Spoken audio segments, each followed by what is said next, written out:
game of this series between the Dodgers and the Cardinals. The Dodgers trying to salvage one out of this three-game set.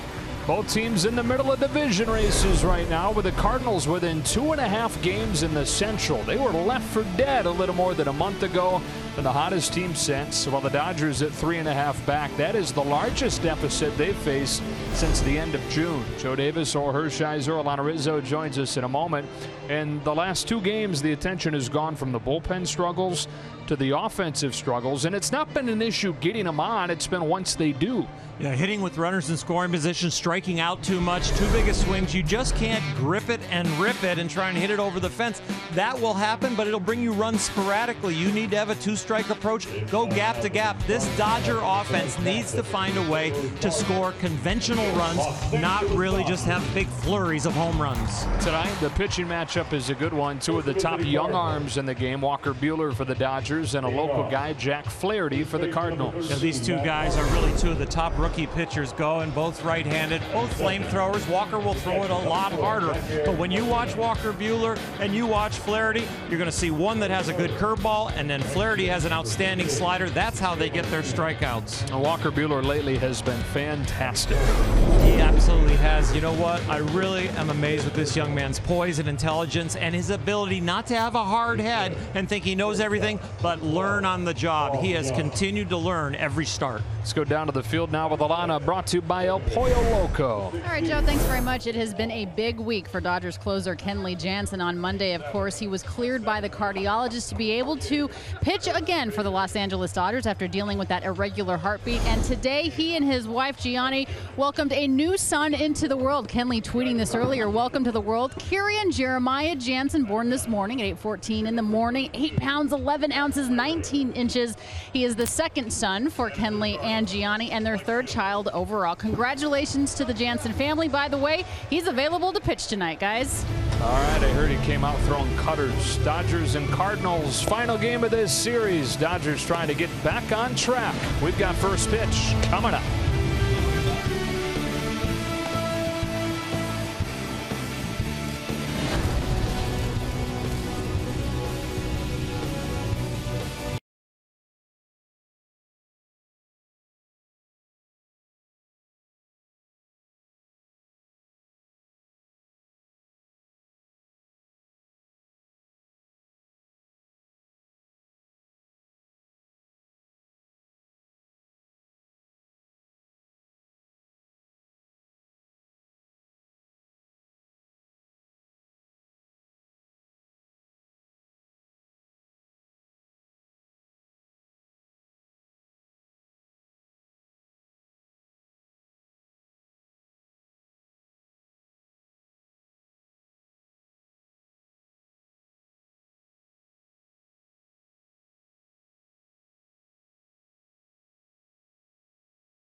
Rover Retailers.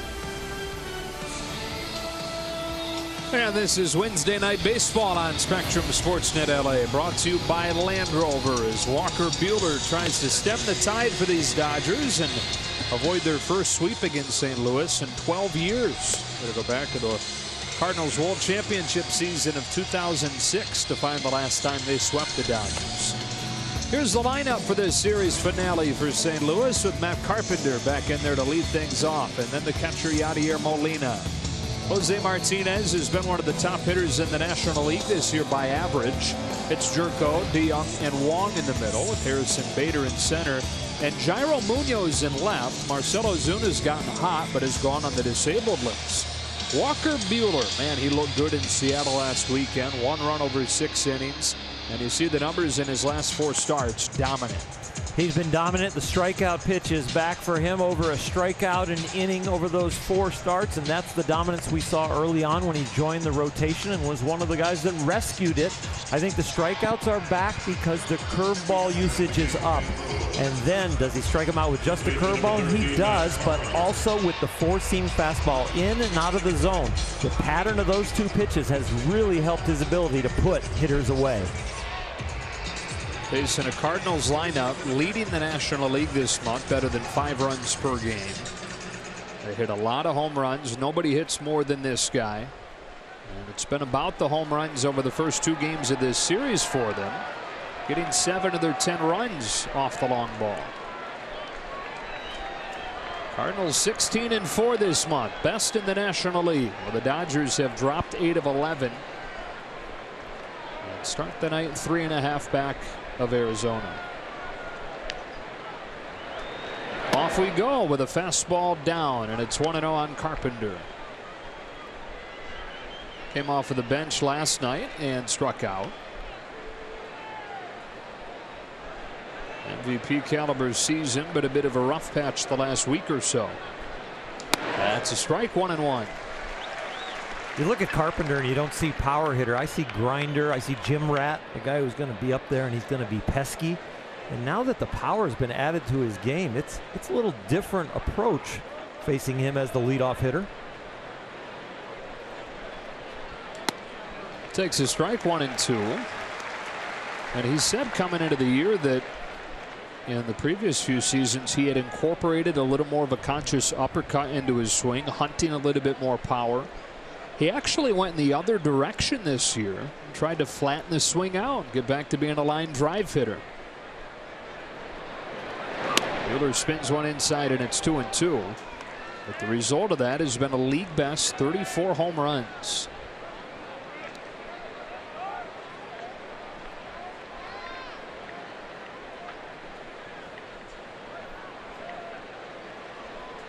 On a 2-2, it's foul.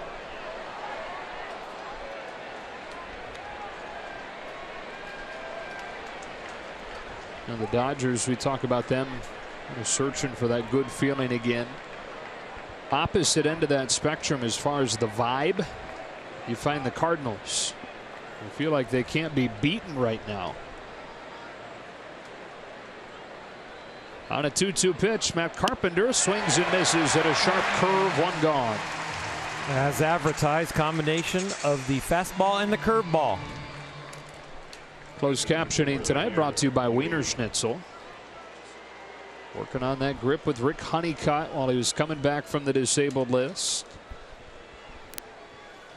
One of the other things that's come out of Walker Buehler's stint on the DL and the way things were handled midsummer is that, relatively speaking, restrictions are gone if you're looking at a postseason run, and him being a part of it.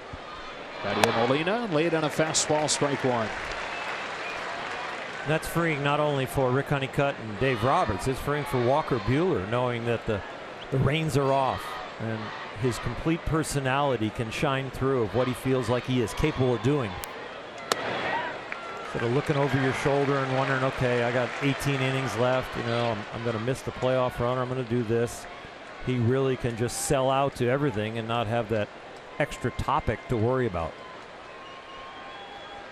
Comes home with an 0-2. 3 consecutive fastballs to Molina, and it's 1-2. Out here with a home run last night. If you're getting a rare off day in the first game of this series, his first one in a month. Buehler gets him, had him fooled. 2 up and 2 down.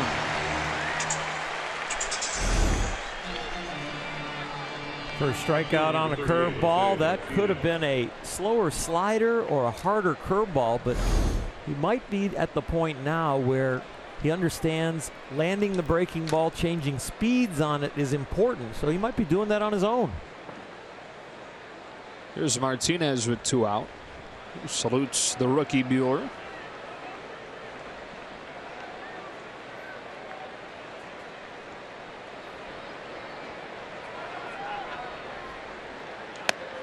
.97 at the knees.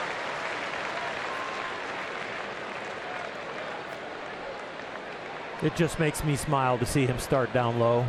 Instead of going ball 1, ball 2 with the high fastball and overthrowing it, he is really staying under control here early when he could have the adrenaline in the first inning and be pumped up. Chopper to short. Manny Machado. 1-2-3 first inning for Walker Buehler. Entered the offense, trying to get things charged up against the local guy when you come back.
Lineup with Jock Peterson to lead things off, and then Turner, Machado, and Bellinger, which seem to have settled in 2 through 4 in Dave Roberts' order, with everything else moving around it. Dozier's in the 5 spot at second. Muncie's at first, then Grandal and Puig in front of Walker Buehler. Second night in a row, a Southern California guy has pitched for the Cardinals. This is 22-year-old Jack Flaherty. The last time Jack pitched at Dodger Stadium was the state championship game with Harvard Westlake in 2013 when he was a junior. How did he do? How about a complete game shutout? Drove in the only run in a 1-0 state championship game win. So you're saying he can handle the pressure. Well, welcome back to Dodger Stadium. It's going to be a little different lineup. It's a very hungry Dodger lineup that he is facing tonight. But he has shown that he can really pitch.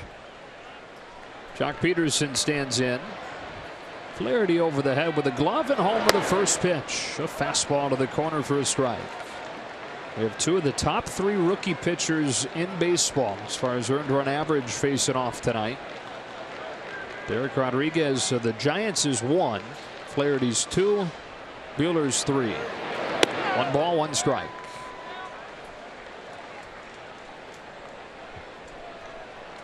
A lot like Walker Buehler, Flaherty's been at his best lately. Unbeaten in August with a sub-1 earned run average. He's falling behind Peterson 2-1. Fastball, curveball, slider change. About 85% of the pitches he throws are going to either be the fastball or the slider. And he'll throw the curveball in there, and he's used it here against Jock Peterson already. There's that slider. Who's been his best pitch for a long time. Back to those days at Harvard Westlake. It was when he added that pitch that he really took off as a big-time prospect, because he was never a hard thrower coming up. Only mid-80s, but not exceptional velocity that would have him be a standout guy. His 2-2 gets Peterson swinging, and as you can see, he's added plenty of velocity in the years since. Yeah, average fastball around 93 miles an hour. When that's the average, you know they can go to 95, 96. I'll tell you what, what's been impressive so far in his rookie year has been the location. Here's Justin Turner.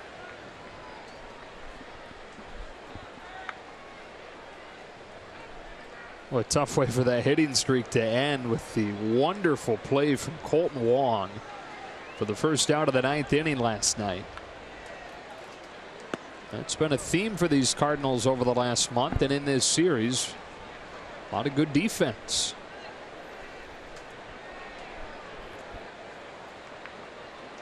Tyler O'Neill's adventure in right last night notwithstanding. 1-1.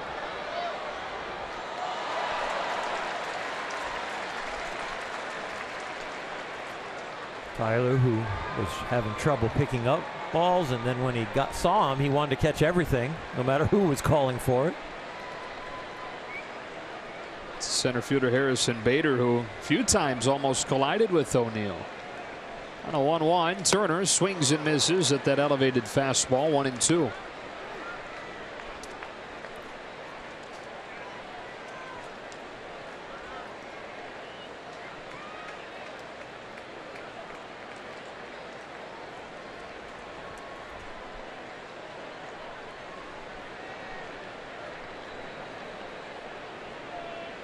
Flaherty comes home, and Turner can't lay off. Sharp slider, back-to-back Ks to open Flaherty's night. He strikes out an awful lot of guys. Up comes Manny Machado, who's having a good series and really a good last week or so, hitting .357 with 3 home runs in his last 6 games. Such an aggressive hitter, but an aggressive hitter that has outstanding rhythm. So aggressive in his approach early in the count. If he gets something that he likes, he attacks it. And rhythmic in the way he goes about his business. There doesn't seem to be any panic in his swing. Never feels like he's over swinging, even though it's very powerful. You've pointed out, while he's been very aggressive on that first pitch, a lot of times when he's seeing a guy for the first time, he'll take one. He is seeing Flaherty for the first time, but he swings away and cues it foul. Big league hitters are adept enough when they are locked in to say, if the ball is in this area, even on the first pitch, and it's straight. So I think for Manny, it was if it's out over the plate and it's a fastball, I'm attacking. And that's what he got. Just fouled it off. On an 0-1, they're coming inside, and it tails down. 1-1.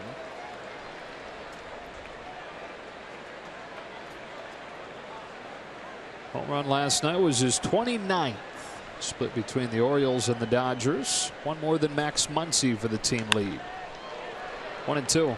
I love what the veteran catcher Molina is doing right here. Throwing 3 fastballs, 2 of them inside. Molina knows if the game's on the line in the 7th with 2 guys on, I'm probably not coming inside to give him a chance to hit a home run. So I'm going to show him we'll pitch him there now with 2 out, nobody on in the first, and I'll save the outside part of the plate for later. Slider away. Kid didn't want it. Some moxie shaking Yadier Molina. Yeah. Excuse me for the compliment that I just gave Yadier. Let's just go and say it was Flaherty calling his own game.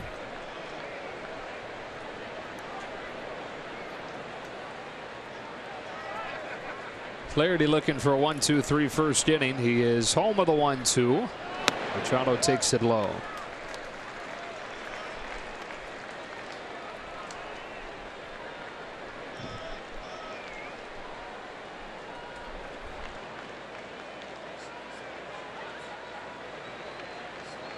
Two. Taken in the dirt. And a full count. It's the minor league pitcher of the year a year ago. Jack Flaherty was. Split between AA and AAA. Made his major league debut in September when he was just 21 and struggled some. Not a whole lot of struggling here this year. He didn't go. A 2-out walk for Machado after falling behind. Flaherty over his last 3 starts has really gotten hitters to chase an awful lot. He's been commanding his fastball better, and that makes them chase the slider more. But Machado, here in a hot streak, seeing the ball well, was not biting.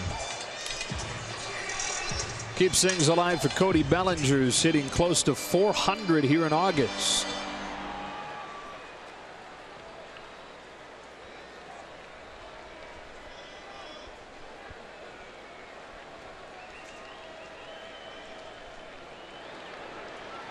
Out of the stretch, he comes home and misses ball 1.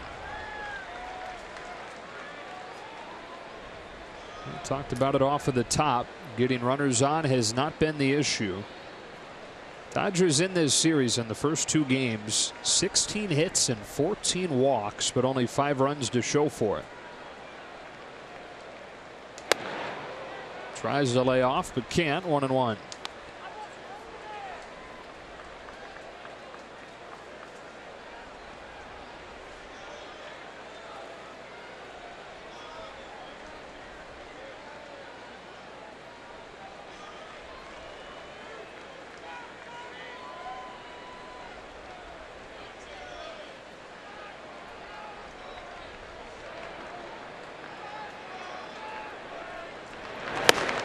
Healthy rip and a miss. 1-2. Cody has shown a lot of growth this year in his 2-strike approach. We'll see if he uses it right here, but we've seen almost 3 different swings. The one where he can really go for it, and you know his full swing, and then he's got one a little bit more using the middle of the field, and then the one that's kind of shorter, but he'll just kind of punch it and stay with it to left field.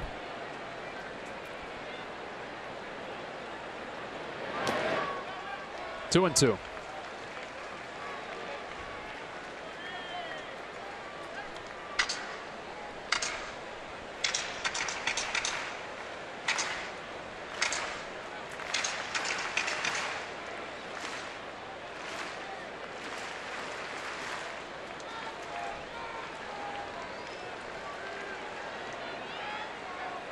A pair of strikeouts to start the inning. Then the Machado walk.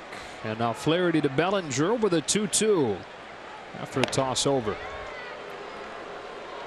2 out, nobody on. 1-2 count. Machado works the walk, and now you feel like you've got Flaherty thinking out there already, causing a little pressure. You might not end up with any runs, but some wear and tear for sure. Next pitch will be the 20th. Machado takes off. Bellinger swings and misses at a back foot breaking ball. And Flaherty gets 3 Ks in this first inning. On Chase Utley bobblehead night to the second scoreless.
rookie pitchers in baseball, but when it comes to limiting opponents' good contact, we got two of the best, period.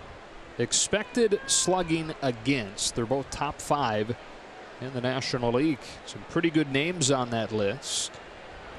Jed Jerko takes ball 1 from Buehler. So what goes into that number is how hard it's hit, what angle it's hit at. And then a big part of limiting slug is strikeouts, and both guys get a bunch of those. Grounded fair. Turner with a long throw to get Jerko. 1 out.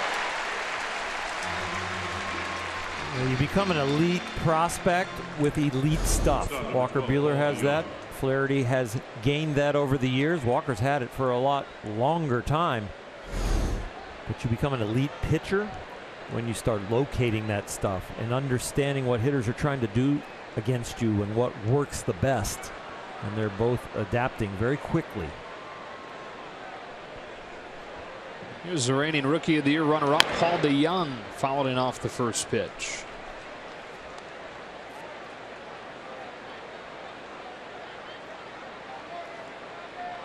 Sophomore slump for him. Didn't get off to a great start and then got hurt. Missed a month and a half. And the average just .213 since coming back in early July. That's cracked foul, and it's 0-2.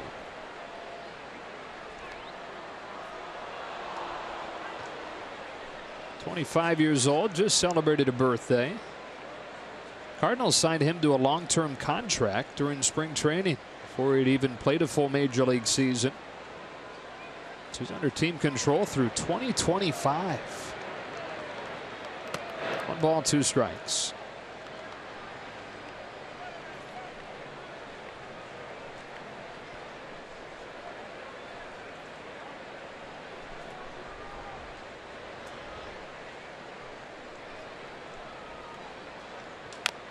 Gets a piece of a breaking ball to stay alive. I love it how Walker attacked the strike zone early in the count. Fastball in right there for a strike. Fastball away right there for a strike away. And then has tried to expand on the next 2 pitches. Strikes him out looking. And you've touched on it, but when he's struggled, typically it's been early in the game when he's tried to throw a little bit too hard, gotten a little bit too cute. Once he's settled in, he's been almost untouchable. But you're right, great to see him attacking right away tonight. Yeah, his breathing out there on the mound, I don't mean to get too technical, but he looks very calm. And he just looks composed and focused. And everything seems to have a rhythm and a purpose. 5 up, 5 down for him. Here's Kolten Wong. Boy, pinpoint, strike 1. His leg kick, his turn, his hip turn and his shoulder turn are now at a completely different rhythm, about a beat or 2 slower. He's understanding about setting up his body over the rubber and then taking it from there exactly where he wants it to go. Instead of using all the adrenaline, the energy from stepping back, now he steps back slow, breezes through it, turns his foot, and then lines everything up before he attacks. 0-2. Ball 1. It might not feel like you're trying your hardest, but you're trying your hardest that can be the most consistent. Because there's such thing as trying too hard. It falls apart when you go too fast. Foul. You can lock in for a batter, an inning, 3 innings at a certain speed, but at a certain speed, as far as rhythm, if it's going too fast, it's hard to feel what's out of whack when all of a sudden something goes awry. But when your engine's moving a little slower, you can start to feel where the breakage was if something goes wrong. And what happens with these pitches, what he's making and filling the strike zone up, it's easier to make the subtle adjustments of, I want to move this ball 6-8 inches a little wider. I want to keep this one down a little bit more. And that's pitching. Another 1-2 to Kolten Wong, and it's cued foul. I know that he's advanced mentally. Right, he went to Vanderbilt, a couple degrees there.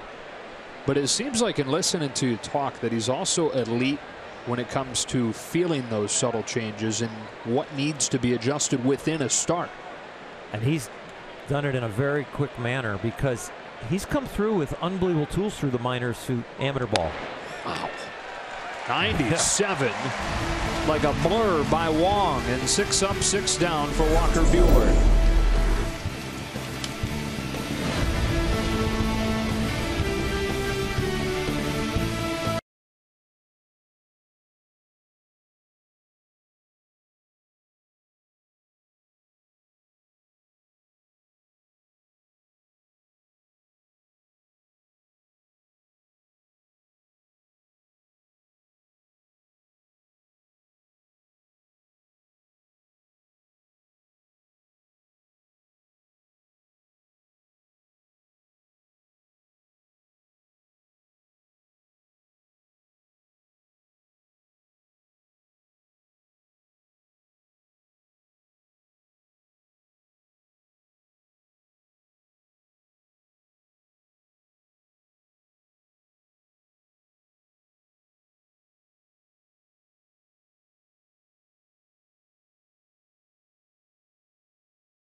Cardinals in this series finale on a perfect night.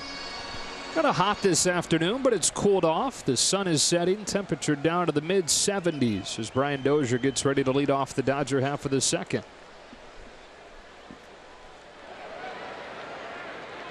Against Burbank native Jack Flaherty. Got 3 strikeouts in that first inning, around a walk to Machado, and gets strike 1 on Dozier. What a rotation they had at Harvard Westlake.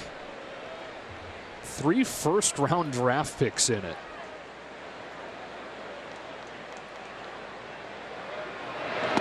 Backs up and misses. Flaherty, obviously, and then 2 guys that were 2 years ahead of him. Max Fried in Atlanta, who the Dodgers saw last month, and Lucas Giolito of the White Sox. All 3 of those guys still very close friends. They still work out together some in the off seasons. Giolito's getting married next off season, and both Fried and Flaherty are groomsmen.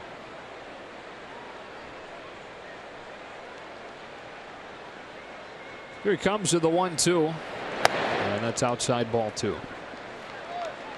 This is my first look at him in person, and this is impressive. The way he goes about his business out there. As impressed as I am with Walker Buehler and his growth, I haven't seen this kid grow, but I'm seeing some results. This looks pretty doggone good. The mechanics, the polish, the way he's carrying himself out there. And first time in Dodger Stadium since high school. Looks pretty composed. And before you even see him throw a pitch, you got to like what you're looking at, right? The frame and the presence. Yeah. And the rhythm of a body that size. Gets in on Dozier. Look out in the dugout. I mean, with the length of his legs and the knees and the elbows and how long his arms are, you think all of a sudden you're going to see something that's kind of awkward. Maybe it's going to be kind of herky-jerky. But no, this is a great lever system and very well coordinated. And another example of homegrown Cardinals pitching. Got a good reputation for in recent years. Dozier grounds one left side. Wong waits for it. Backhands, gets him. One out. If you say Wong waits for it, I'm thinking the guy's going to be out. The way he's played these 3 games, or 2 games in a little bit, he has made an impact everywhere in this series.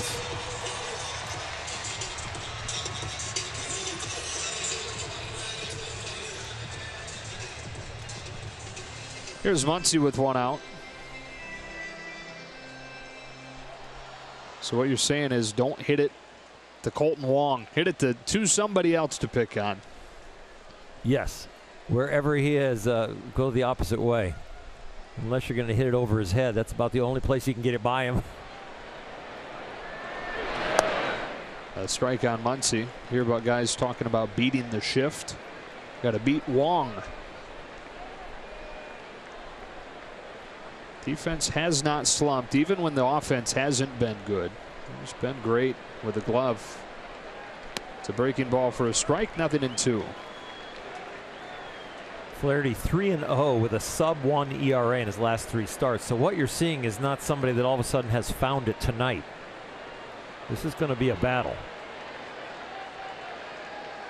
Brings in 0-2, and Muncy takes it low.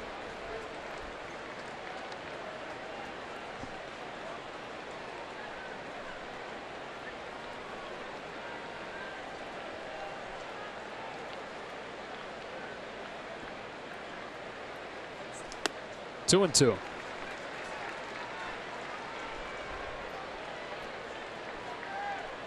Even the detail of wiggling the ball in his glove after he gets the sign from Molina, he has picked up on with 1 out and nobody on. He's making sure hitters aren't picking anything up. That's top shelf kind of knowledge and adjustment to the big league game. You want me to what? You want me to see fastball but wiggle to a change and then get my fastball grip so they don't know what's coming? Yeah. He gets Muncy. They rave about how detail-oriented he is in his preparation and really with everything.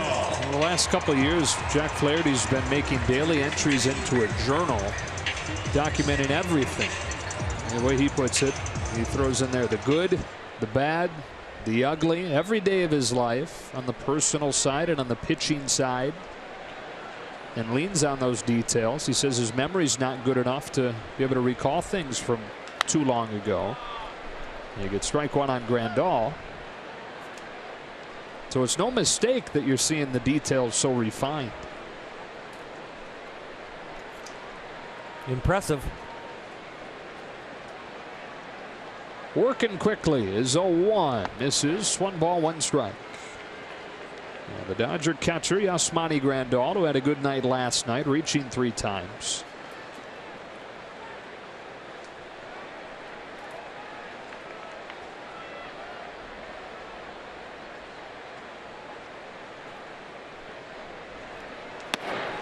One and 2.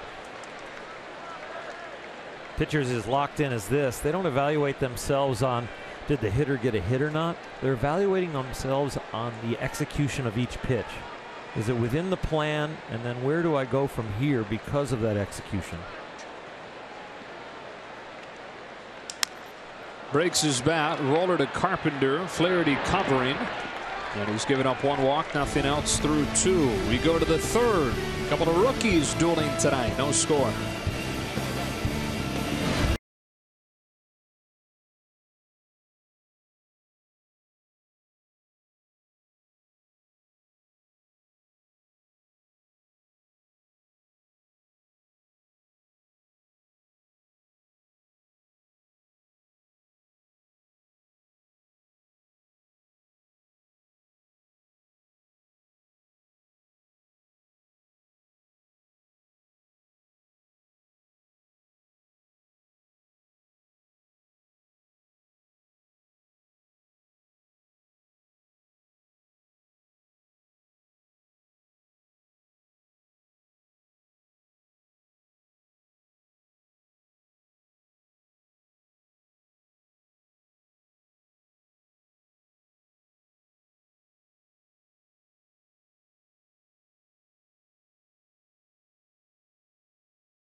on our Carl's cam. We look back on what was a bit of an adventure for him in center last night with what Tyler O'Neill was doing, running crazy and right.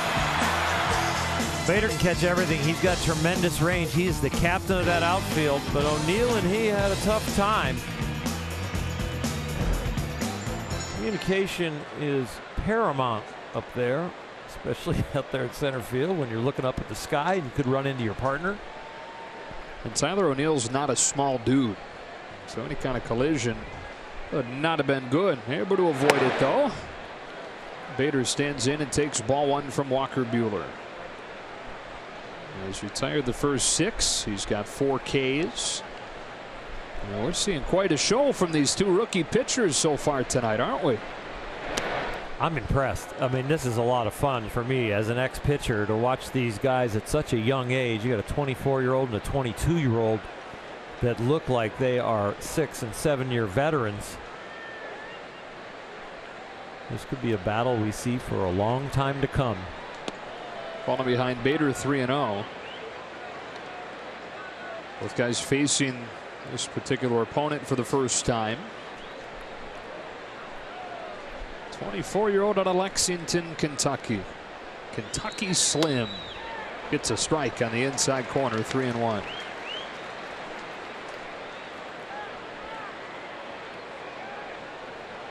Sure. Go ahead. As you would say, Bader doesn't miss a chest day. Yeah. Pretty big. You don't think? I don't know if he's big enough to say he doesn't take a chest day off here and there. Okay. That's a walk and the first base runner of the game. But yeah, I see what you're saying. He's a big, strong guy. When you were talking about Tyler O'Neill, and you know he's a big guy. I don't know if I'd want to run into Bader either. He looks like kind of a fire plug. Oh, neither one would want to run into Jim Wolf. Every day is arm day. Low carb diet too to see the veins.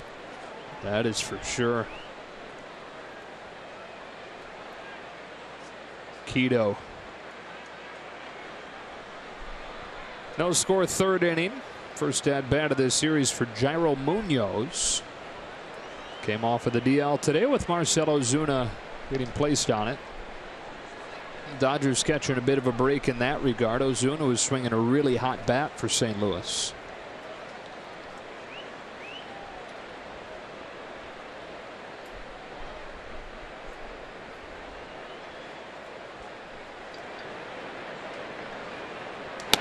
Strike one. I was just starting to say, you know, we talking about these rookie pitchers, and then we were speaking about Harrison Bader as well, who is also a rookie. How good is this game right now as far as young talent? It is amazing on every single night. Pop back and strike 2. I enjoy the most of watching them not be overwhelmed and actually attack at this level with people that they've been watching on TV and hoping to come play with someday, and then all of a sudden you're on the same field with them and they look very calm and like, I belong here. It was a hard adjustment for me early on to play against Johnny Bench and Pete Rose and all these people that you grew up almost idolizing, Mike Schmidt. And then all of a sudden you're supposed to get him out. I'm like, whoa, this is going to be a hurdle. Munoz slaps a base hit to right. First of the game for St. Louis. Bader headed for 3rd. Puig's throw is into the glove of Turner, who quickly relays it to Dozier to get Munoz. Puig's throw overzealous, but Turner makes up for it. Getting the out at second. Yeah, it could be down a little lower so it hits the cutoff man, but Justin Turner reading the velocity and the angle of it, it's not going to be to third base, so come off the bag, and it feels like they almost baited the runner to come to second so they could get the out. And boy, Yasiel guns it, the velocity in the offline, but Justin Turner makes the real heads-up play.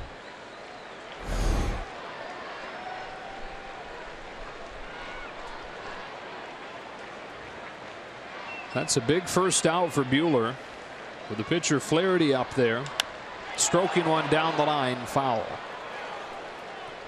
9.54 recording an out to be able to face the pitcher is huge. And now the Dodgers can bring the infield in all the way on the grass. Change the complexion of this inning completely. Remember, though, we mentioned Flaherty won the state championship game here as a pitcher, but he also drove in the only run. And for a while, his dream was to be a major league shortstop. Until he learned that slider of his, it looked like that was maybe the surer route for him. Higher ceiling as a position player. That would be one big shortstop. Yeah. Bigger than Cal Ripken as far as height.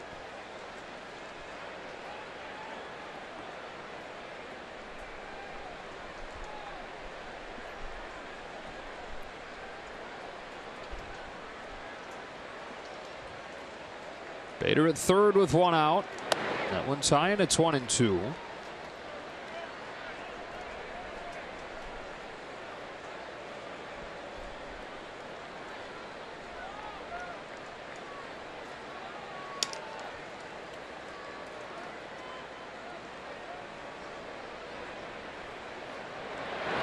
Two gone. It's the curveball, and I know it's to a pitcher, but it's a man on third and one out, and you take a deep breath and you trust that your best one is just your normal one, and that's what he did. So that, relatively speaking, is the easy one. This one doesn't qualify as that. MVP candidate Matt Carpenter. And a scoreless game with a man at third and two out.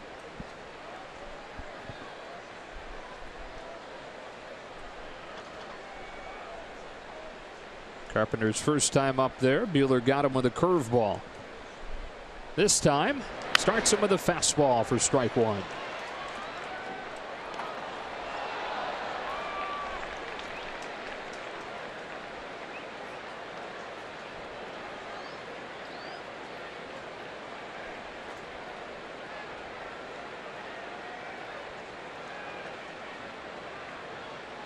Cardinals trying to take advantage of the leadoff walk from Bader. Went to third on the base hit from Munoz. Here's an 0-1. It's a curve and it's 0-2.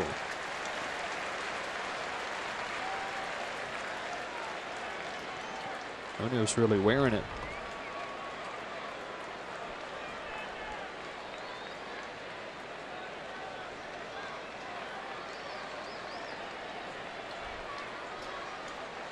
Where are you going? It looks like they want to crowd him, so if he goes away, it's going to be off the plate. I could see him going up and in.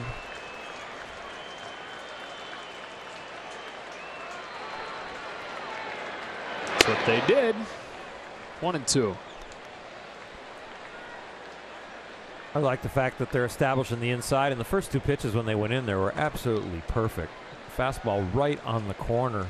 And then the breaking ball in under the hands. That one was a show me pitch. He didn't really want to throw a strike, but he wanted to kind of change his eye line.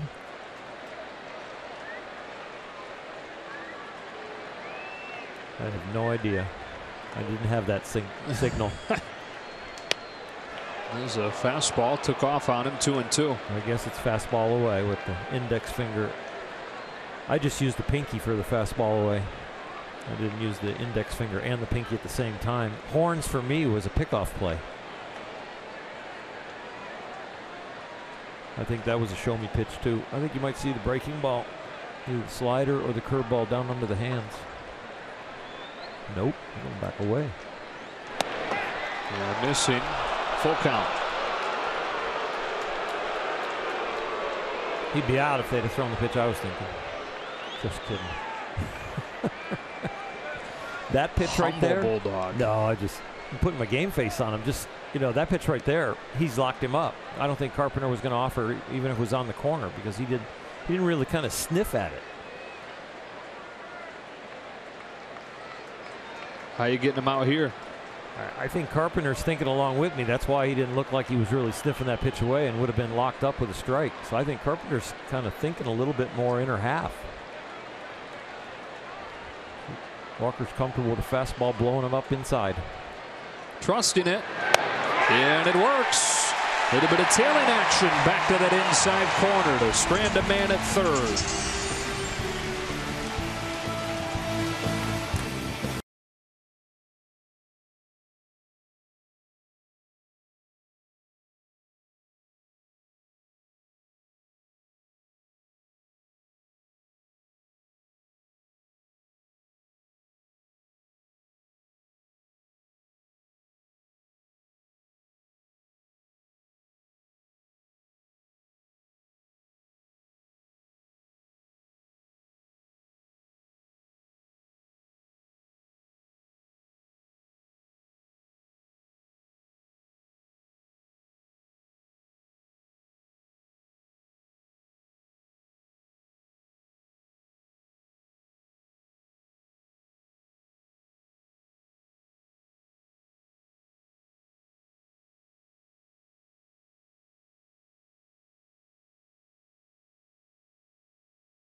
Buehler to Matt Carpenter. He might be an MVP candidate.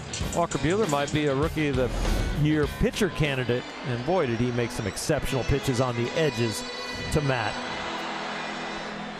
Scoreless to the bottom of the third. And Puig to lead this inning off with Buehler to follow. And then back to the top of the order.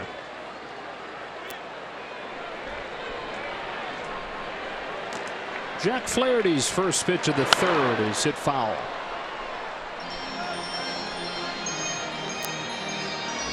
Yasiel 4 for his last 24. Had an RBI last night when he was hit by a pitch with the bases loaded. Just one of the 2 Dodger runs and a 5-2 defeat. Watches this one miss. 1-1.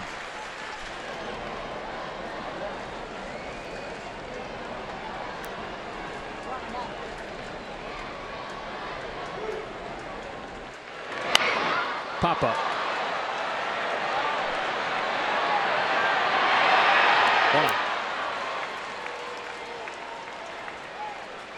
One of the few catchers in baseball that will not get run off by his infielders is Yadier Molina.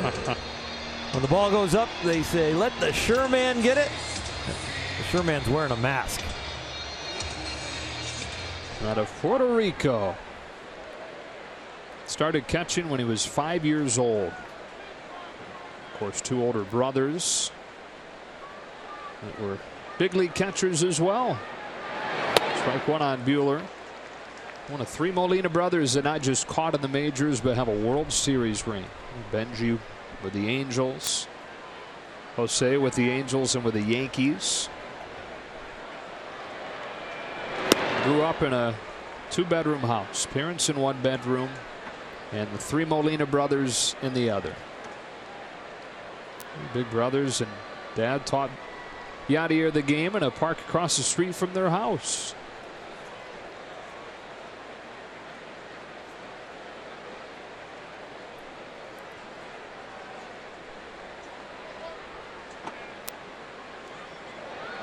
Flaherty's 0-2 pitch gets Buehler 2 up and 2 down.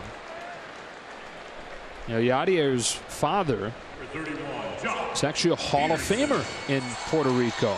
In the Baseball Hall of Fame. All-time hits leader in the Puerto Rican Amateur League there as a second baseman.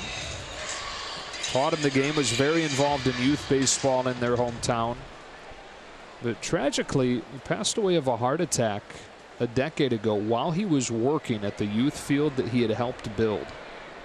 So obviously a heartbreaking thing, but the way Yadi put it, said, hate to say it, but if it was going to happen, that was the perfect place for it to happen. He was happier nowhere other than right there, the youth field that he helped build. On ball, no strike, son, Jock Peterson. His dad's passion for the game and willingness to teach it to his kids and continue on has really shown in his sons, because they have all had tremendous passion for the details and the energy. Fly to center field, Harrison Bader.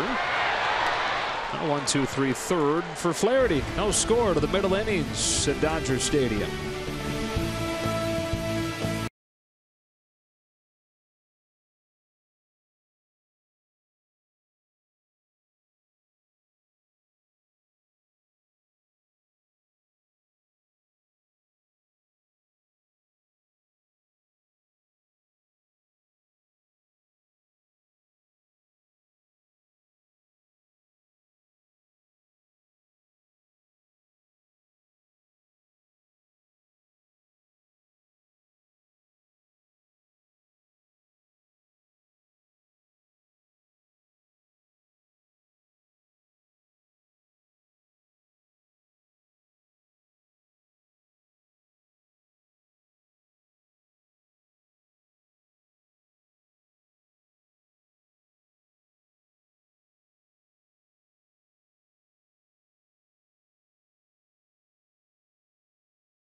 It is Chase Utley bobblehead night, and of course it's a typical family affair when a guy gets a bobblehead. There's Ben and Max throwing out the ceremonial first pitch. Of course, Kike's biological children, or Chase's biological children, but Kike Hernandez, of course, had to be in on the fun as well, you guys. It's time for Dodger baseball. Was all three of Chase and Jen Utley's children, Ben, Max, and Kike Hernandez. That is awesome. Yadier Molina to start the fourth for St. Louis at strike one from Bueller. Chase Utley bobblehead giveaway night. Oh no, one already broke. Another than two. Chase retiring to be a full-time father, and if things don't work out for Kike, he might get hired as the nanny. Yeah. Keeps hitting home runs how he has this year. He won't need that nanny job for a while. He'll be fine. Maybe in the offseason. Right. 0-2. Challenge him with a fastball. Muncy going to give it a look. Near the sidewall. Out of room, and Max tumbles into the first row. Smiles all around.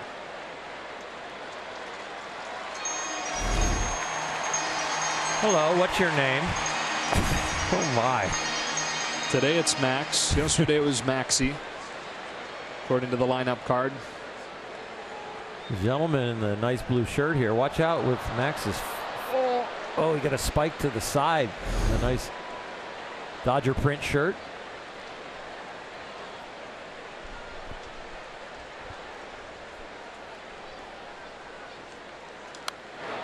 Stays at 0-2. In between innings, Max should go to his locker, get a $20 bill, run it over there in between innings, and help say, here, buy some refreshments on me. A ball would probably do.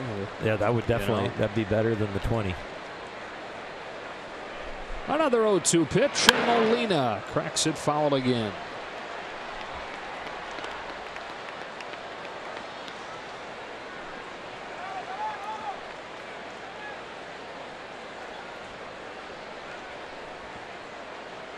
They got a story to tell.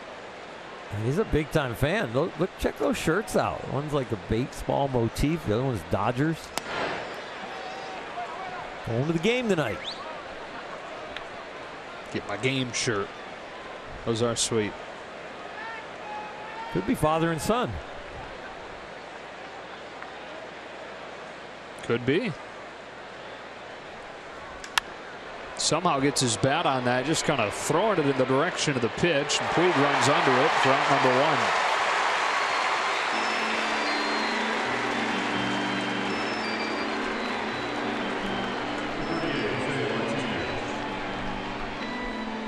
Walker Buehler, 6 strikeouts over 3+ now, 1 hit, 1 walk. And it seems like every outing he adds something, and it looks a little bit better.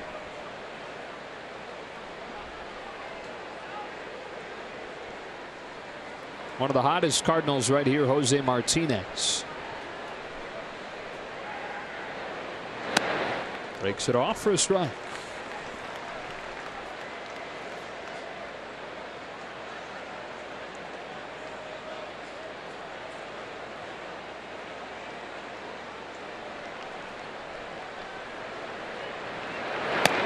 And follows it with a fastball at 98, 0-2. Pitch cast who shows us the strike zone with the outline of it. The green dots are coming up really close or on the edges. This is serious command.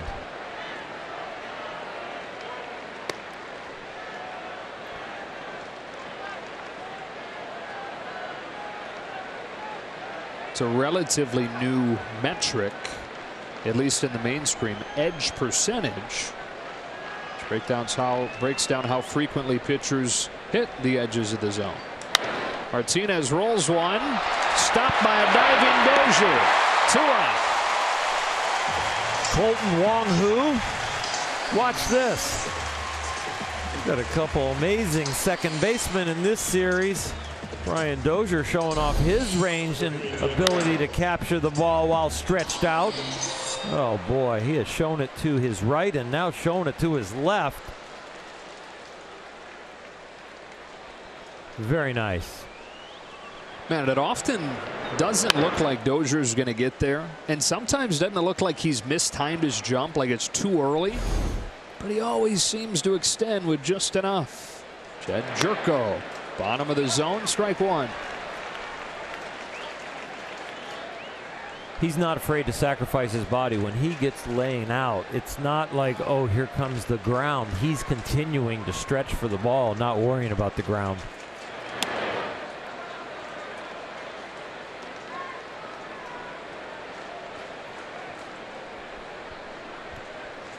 Great play for him on Chase Utley bobblehead night. Show the idol. I'm following in your footsteps. Fastball 96. Changing eye levels on Jerko, 1-2.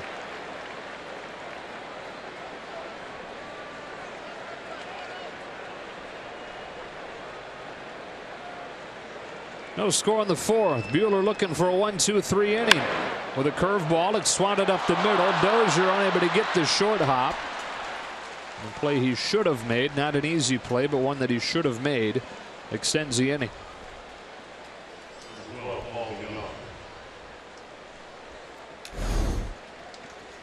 Yeah, this one is not him, and as he goes and gets in front of it, he could have maybe gained a half a step with the footwork, but that's really hard to judge when it's coming right at you.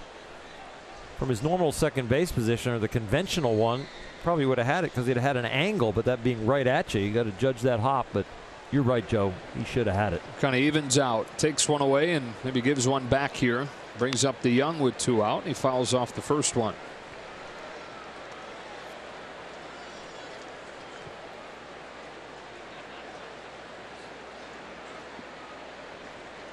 It's been ruled an error on Dozier.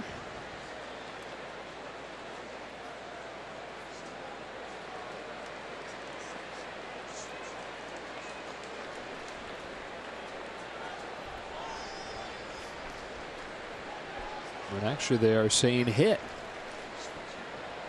Quickly change their minds. Error to hit.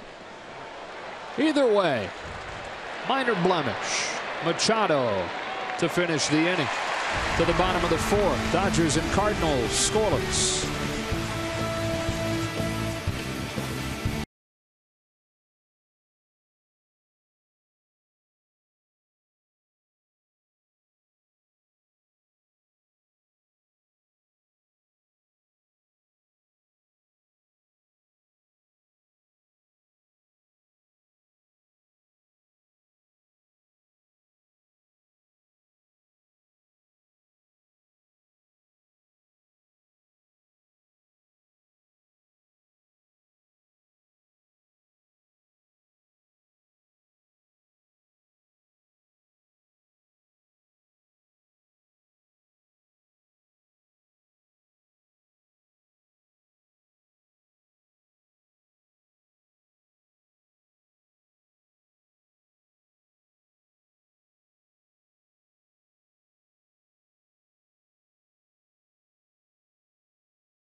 California BMW Centers. Hurry in today to the BMW Summer on Sales event for exceptional offers. Details at SoCalBMW.com.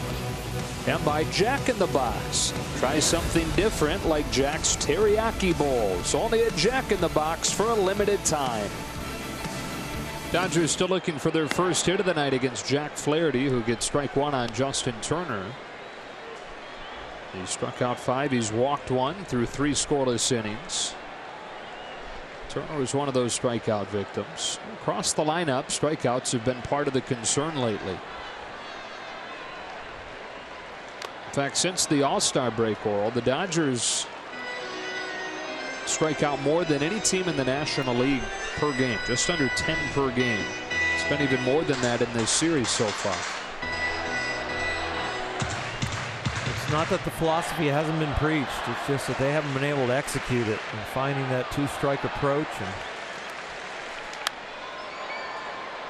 you know they're grinding it out mentally. They know the games are important. They know what each at bat is worth and the situational hitting of what they're trying to attempt to do. But there has been some lack of execution in those moments.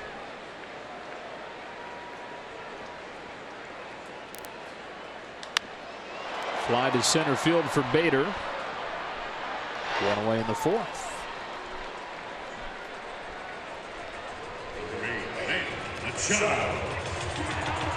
Here's Machado.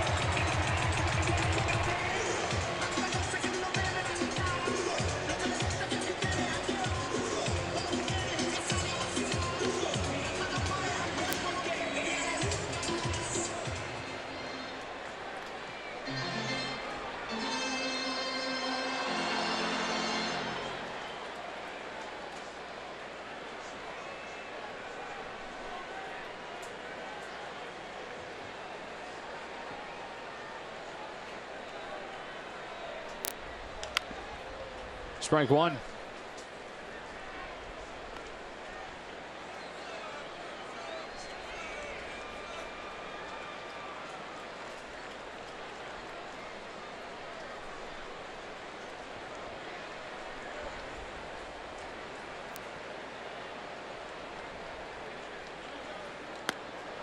Strike two.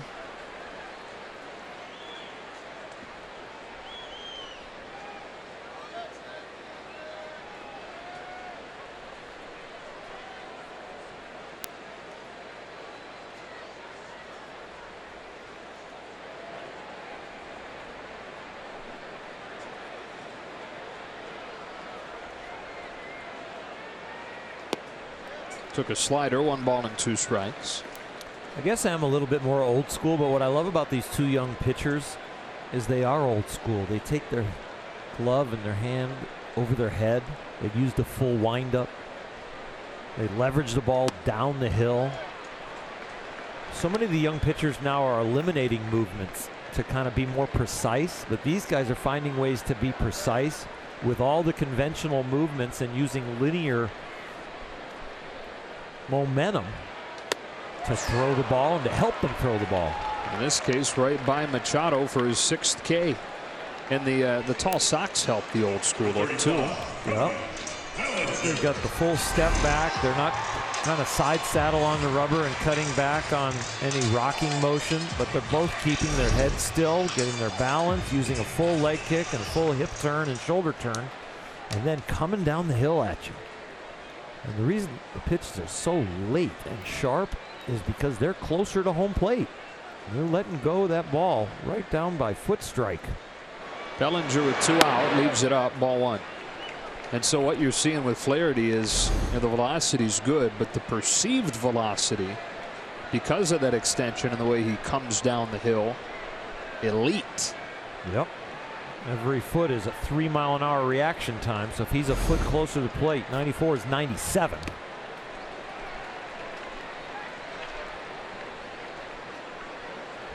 And when the spin takes over later, and so the stuff breaks later. That's what makes that slider disappear or that fastball jump. On a 2-0, Bellinger swings and misses, and then he can do that. 2-1. Cody swung the bat exactly where he thought the ball was, but in the last 10 feet, 12 feet before the plate, that ball breaks, and that's when the ball disappears on a hitter.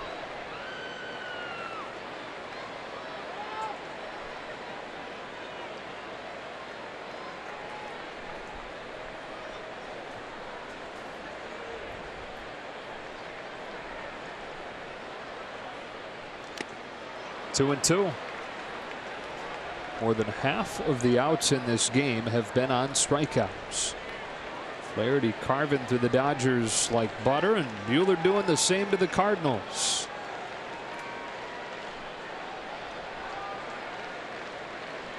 Home of the 2-2. Bellinger floats it to center for Harrison Bader, and that's 4 no-hit innings for Jack Flaherty. No score to the 5th.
Game brought to you by Arco, and it's these two top young pitchers, both rookies, both outstanding, getting a lot of swings and misses, and why? They have both been on the edge, has expanded the strike zone once getting ahead, and we are in a duel. These two are going at it. Walker Buehler, first pitch strikes 11 of 14, and when Jack Flaherty gets the Dodgers to swing the bat, they are missing the ball completely over 50% of the time. The big league average, 25%. Colton Wong leads off this inning against Walker Buehler and gets a strike on a bunt. Bader and Munoz to follow. This is 6, 7, and 8 for St. Louis. Flaherty mimicking his delivery. Back in the detail-oriented nature, Jack Flaherty. 0-1 pitch. Slap to the left side. Turner with a nice play. Wong the first out. Well, what Flaherty was doing, he was shadowing his stretch because he hasn't been in it much. So he was practicing coming set, and how am I going to leave the rubber if there's a man on first? Throwing so well, hasn't gotten any reps. One batter. Yep, it's the walk. And then strikeout, the one batter that he faced out of the stretch.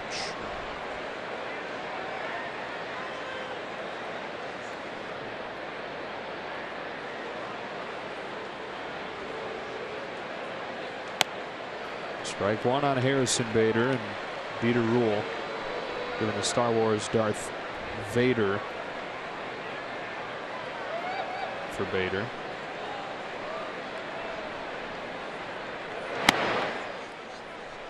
One on one. I know that's not the official name of the song. Is it the Star Wars theme? But it's not. It's the Evil Empire. Yeah. Okay. Twitter will let us know. Not in time. Too late now. 2-1. That'll be in the future. Insta Twitter. We don't need that. Wait, it already is instant. That's true. The Imperial March is what it's called. Rod Das, our producer, tells me.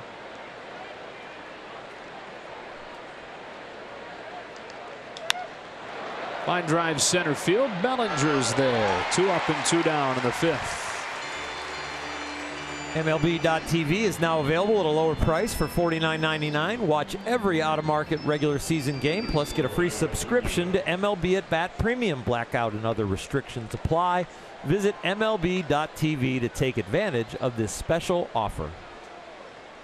Only 2 hits in this game. One of them was initially ruled an error on Brian Dozier. The other one was from this guy, Jairo Munoz, who just rolled one through the right side. Dodgers still looking for their first against Flaherty. That one drifts inside, and ball 1. The rookie Munoz, who was their everyday shortstop when Paul DeJong was out with the injury, playing the outfield tonight. That's fouled, and it's 1-1.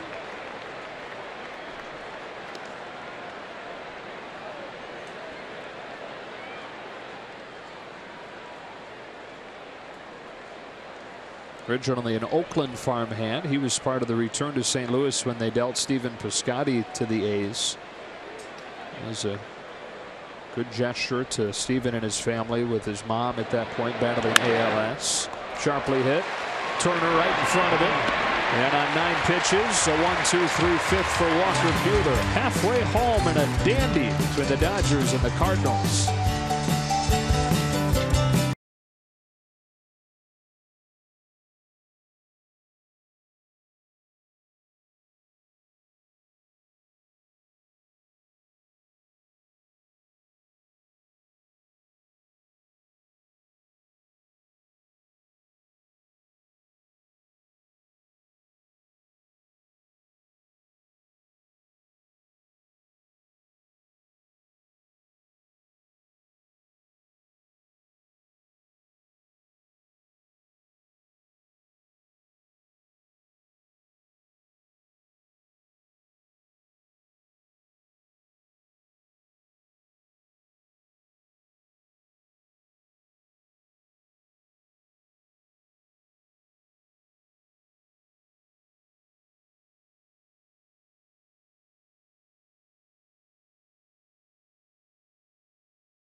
Season adventures continue for Chase Utley and Justin Turner as they explore more of Dubai. Don't miss Backstage Dodgers, presented by Cadillac, Friday after the post-game show on Sportsnet LA. Dodgers still looking for that first hit against the Burbank native, the former Harvard-Westlake star Jack Flaherty. Good thing is that Walker Buehler's been just as good, and nothing to the bottom of the fifth.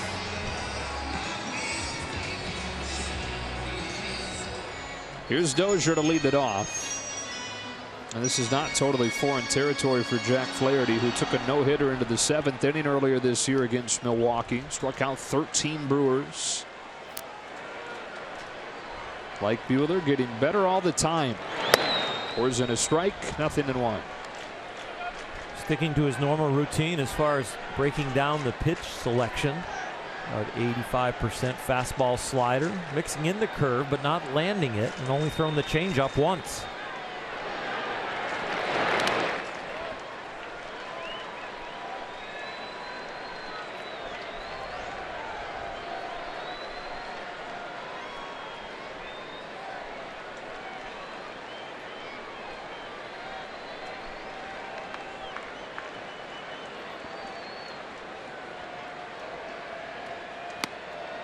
One and two.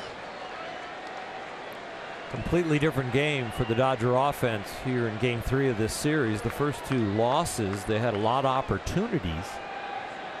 As we see the spray tart for Brian Dozier, a little bit on the pull side. Guessing something else, took strike 3, 1 out. A lot of opportunities in the first two games with walks and a lot of traffic, but just not getting them pushed across the plate. In this game, even a pitcher's duel, not blaming the offense at all. This is one where they're going to have to grind it out and try and find a run or 2 or 3. As of now, Flaherty has not provided any opportunities. Only base runner was a 2-out walk from Machado in the first inning. 7 Ks sprinkled around that as Muncy looks at ball 1.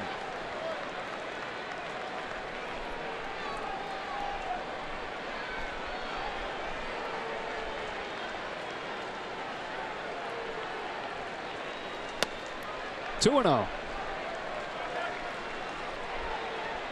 There's back-to-back losses after the Dodgers won 3 of 4. Final game of the San Francisco series, 2 of 3 against a very good Seattle team.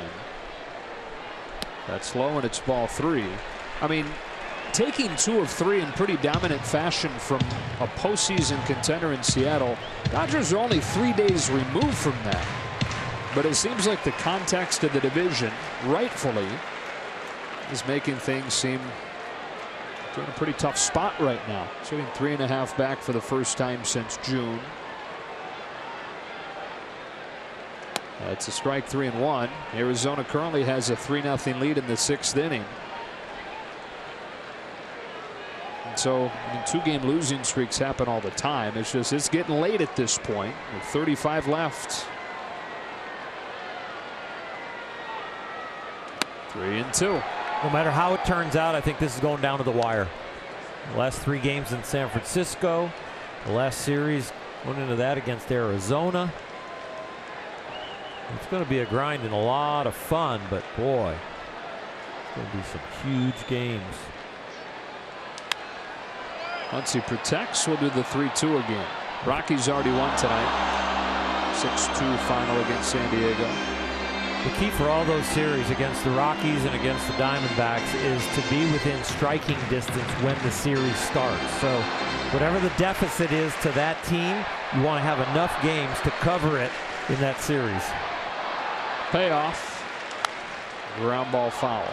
And the 4-game series with Arizona, in the last couple months, you've been looking at that saying that has a chance to be a big one, which will be the final 2 days of this month, first 2 days of September. So next weekend at Dodger Stadium. And you're right, it feels like they need to be within this current deficit. No worse than 3.5 going into those 4. Once he down swinging. If you're down 3.5 and you take 3 out of 4, all of a sudden you're down 1.5. If you're down 3 when you get into that 1 or 2, and all of a sudden you can flip the script. You want to have that opportunity. So yeah, it's about staying close or catching them, but it's about staying in that gap.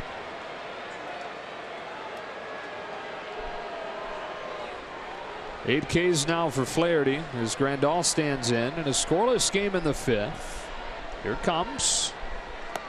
First pitch breaking ball missed. Clay Buchholz doing it again for the D-backs tonight. Through his first complete game in 3 years his last time out, and he's fired 5 shutout innings tonight. 2-0.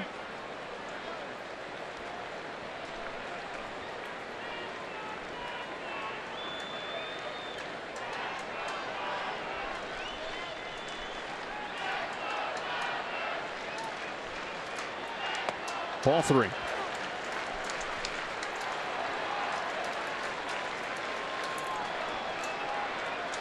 Flaherty taking a walk, having a little team meeting with himself. Been immaculate with his control. 2 out, nobody on. 0-0 game, falling behind 3-0.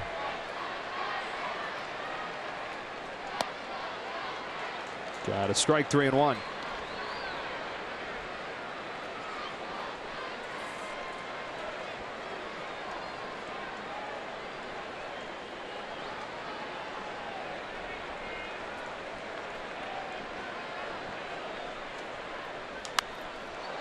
Full count.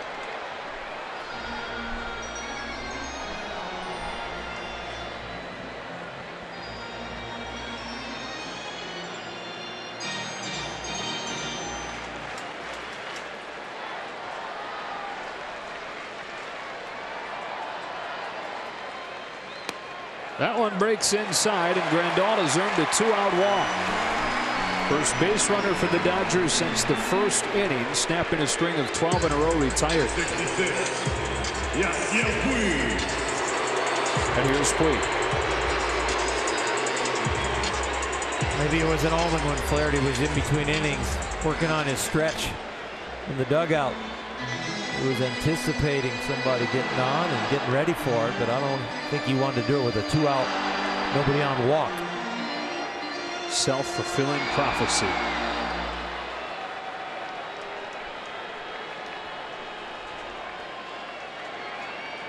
Puig popped out his first time.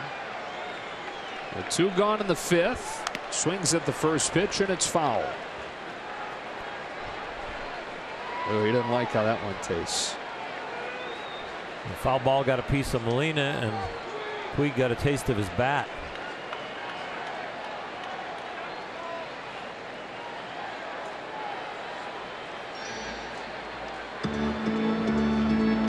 Fought every game but one over the last month. It was the longest run without a day off for a catcher 35 years old or above in baseball history. Stuff like this happens every night. He just keeps going back out there.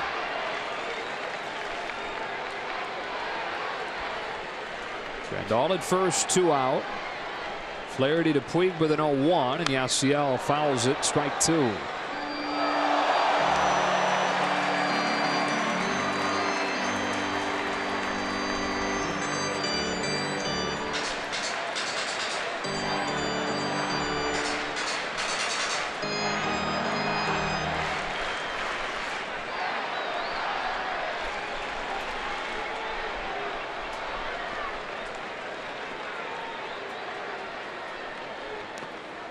Ball 1. Everybody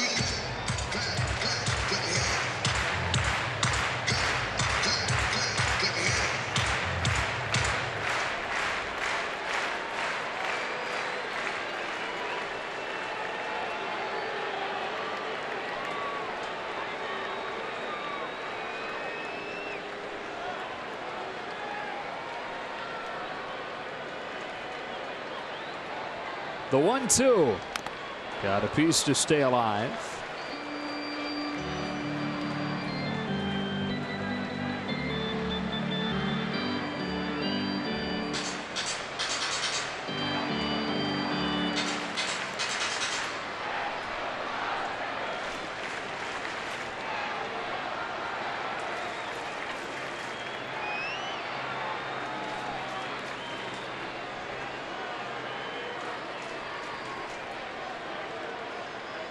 A 1-2.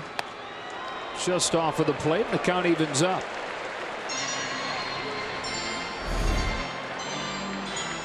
Chad Fairchild doing a nice job back there. The home plate umpire. These two young pitchers picking at the edges, but he has been very good.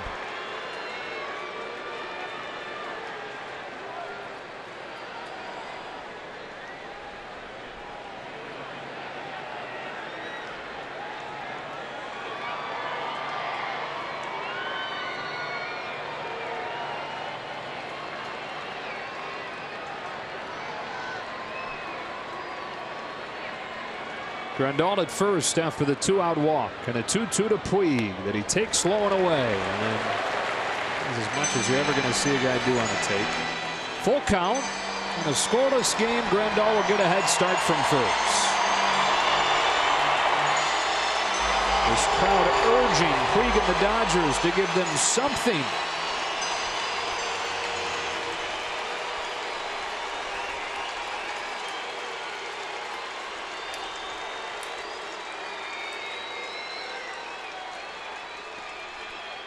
Got him.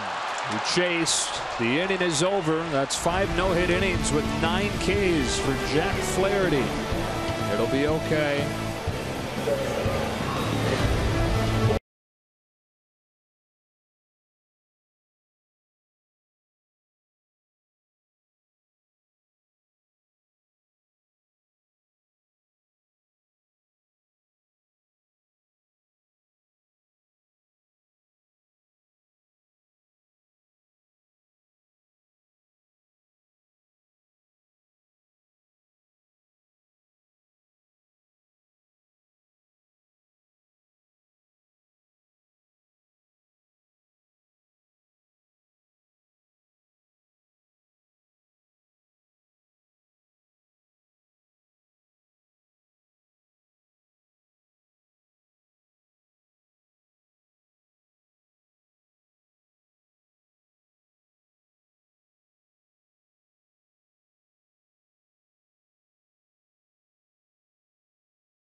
PM. Try the new Rockstar Pure Zero TMGS. Tangerine, mango, guava, and strawberry only at AM/PM. Boy, what a duel we have going on here. Jack Flaherty for the Cardinals, Walker Buehler for the Dodgers. No score through 5 innings, and we came in billing it as a matchup of 2 of the top young pitchers in the game. They're making it look like a matchup of 2 of the top pitchers in the game, regardless of how long they've been around. Yeah, whatever their age is, they look mature and locked in, and they're going pitch for pitch with each other. And this is a kind of a pressure-packed time because, you know what, maybe you can complete the game, maybe you can't, but you want to hand it over to your bullpen if that's where you get to, either tied or ahead. Here they go head-to-head to open the 6th. Buehler has 6 Ks. He's walked 1. He's given up 2 singles. Flaherty's gone 5 no-hit innings, but he's thrown 84 pitches. So if you're thinking about history, he's going to have to be some kind of efficient. Buehler starts him with a breaking ball for a strike. And the only reason I don't say there's no chance is because he's thrown as many as 120 in an outing this year, which is shocking to hear from a top flight young arm in this day and age. Puig puts it away, 1 out. Still, though, you need to average well under 10 pitches per inning over the rest of the way to have a shot. I guarantee you Walker Buehler's not going to throw 120 pitches. No. Maybe 110, I would say, is probably going to be the cap or so.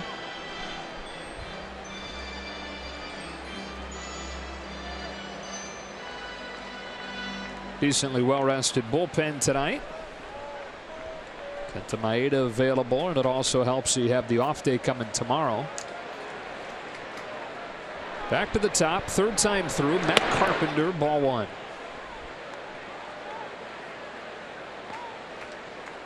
Seventh full major league season for Matt. He's always been a high on base guy. It has added the power the last few years. That's a strike, 1-1.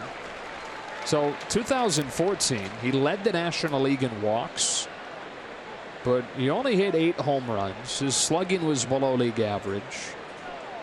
Last 3 years, not even counting this year, Matt's averaged 24 homers a year. So it's not like the power's completely out of the blue. He's just taking it to a whole new level this year.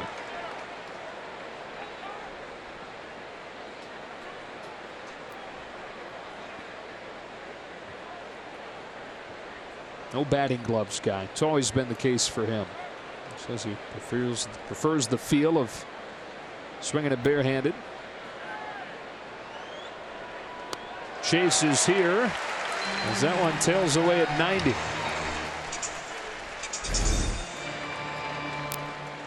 Well, either a changeup or a two-seamer, and I think it might be his changeup. Don't worry about how much speed comes off it. Just get it in the right place, and enough will be taken off.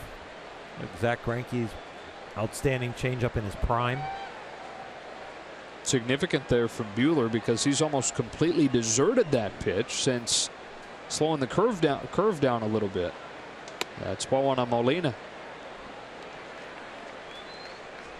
That's like a 4-start span where we've not even seen the change.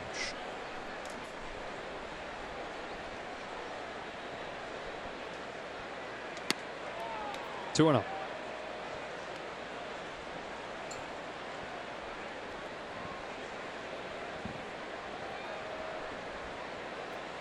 Pitchcast has Buehler charted with 3 changeups thrown tonight. Again, after a 4-start stretch where there wasn't one. Swing and a miss, 2-1. That's the slider. You see it go down and break more right to left, right around that 90-mile-an-hour mark. That was 91. A change up at 90 breaks the other direction.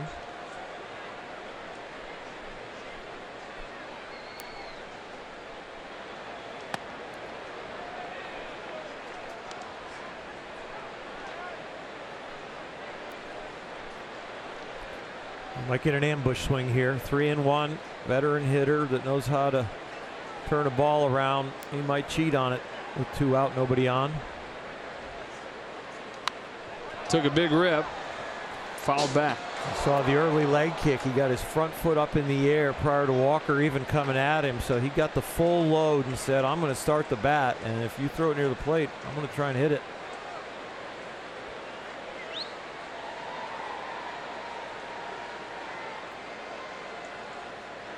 Buehler rocks and deals, and Molina takes ball 4. Second walk issue tonight, and the inning kept alive for Jose Martinez.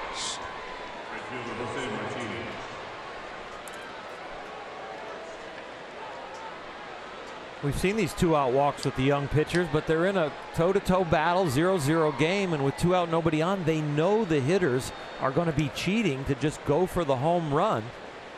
Because it's not any situational hitter other than we're going to put a rally against this great stuff. No, maybe we can beat them with 1 mistake. And the pitchers know that, and they've been on the edges with 2 out, nobody on. Fastball whistles inside, and it's 1-0.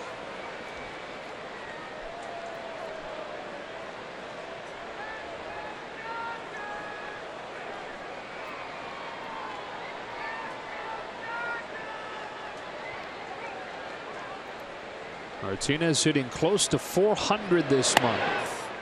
Takes a strike. 30-year-old in his second big league season after 11 years in the minors. White Sox and Braves and Royals and some time in independent ball before finally cracking through at the end of 2016. First full year last year. Fouls it off 1-2.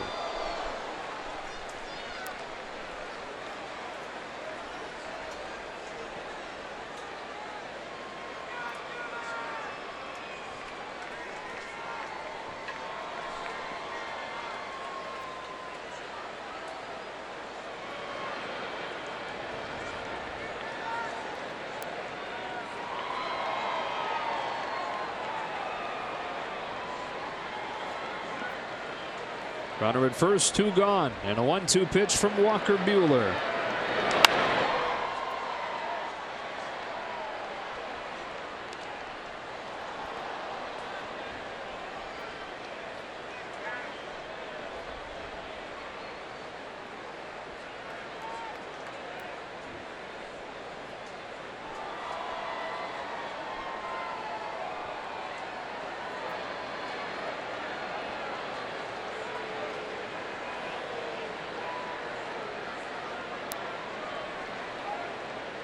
Another 1-2. Look out. Fastball goes buzzing by. 2-2.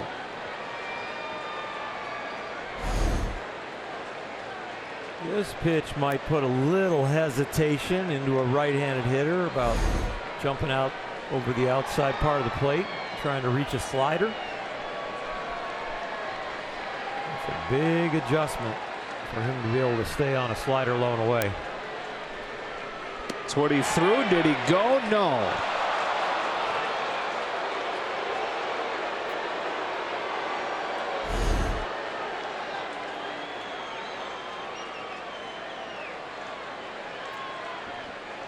I guess not, but I'm still guessing.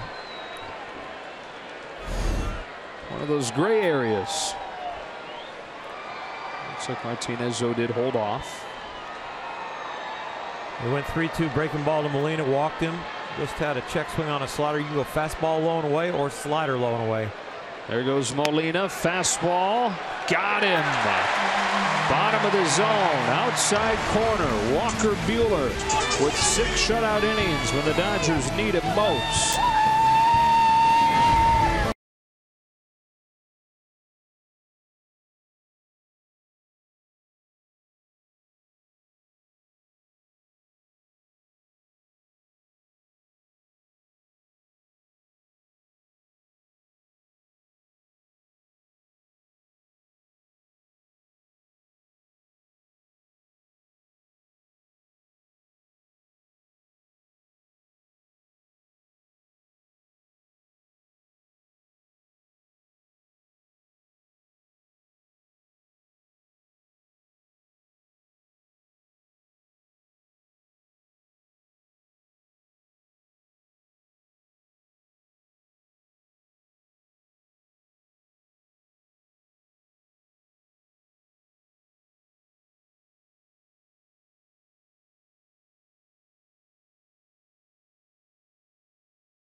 6th when the Dodgers close out the series with the San Diego Padres at 1:10 in the afternoon. The first 12,000 kids in attendance, 14 and under, will receive a pair of LA branded socks presented by Spectrum. For tickets, visit Dodgers.com/promotions.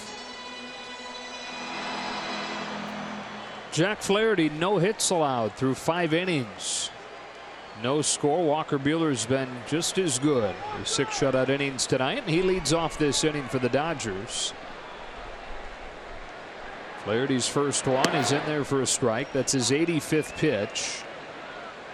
Season high is 120.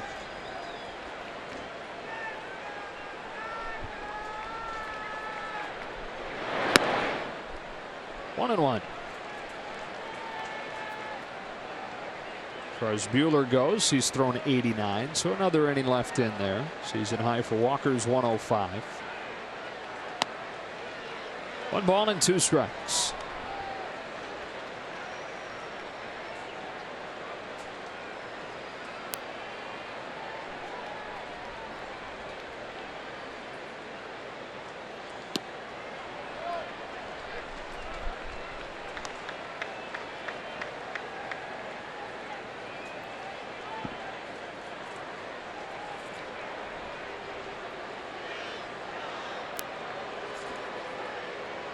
Double-digit strikeouts for Flaherty. He gets Buehler 1 away. Left fielder, Jock Peterson.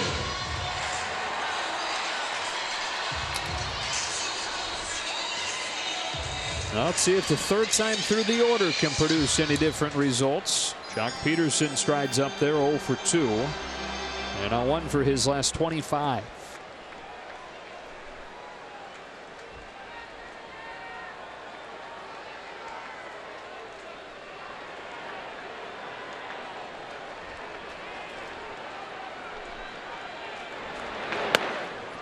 Breaking pitch for a strike. Not only a strike, on the edge again. These guys are amazing tonight, and to have both of them doing it, the same exact style. Peterson sends a high drive, right center field. That is gone! And the jolt that the Dodgers so desperately needed.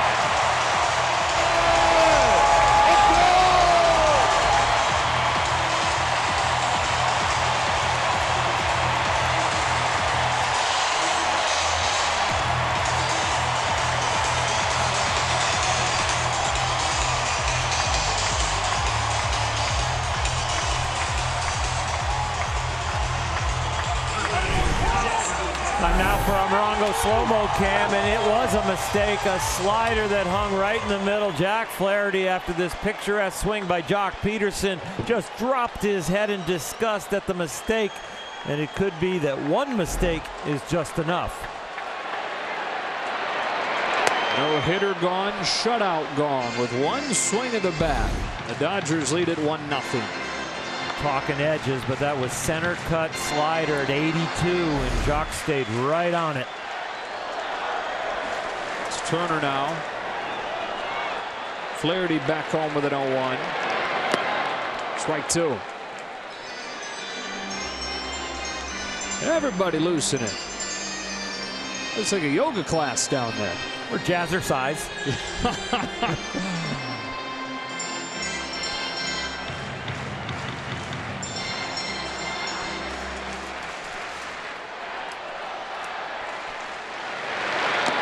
1-2. Jazzercise. Well, follow along at your own pace.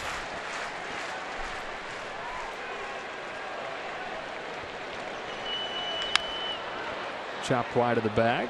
Stays at 1-2. Justin tonight 0 for 2.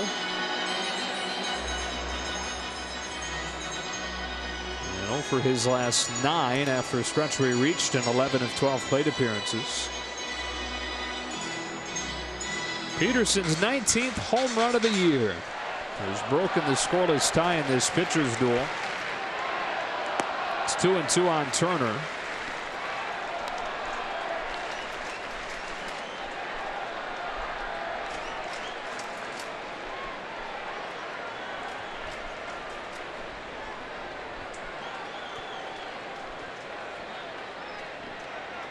Flaherty downhill with a 2-2 pitch.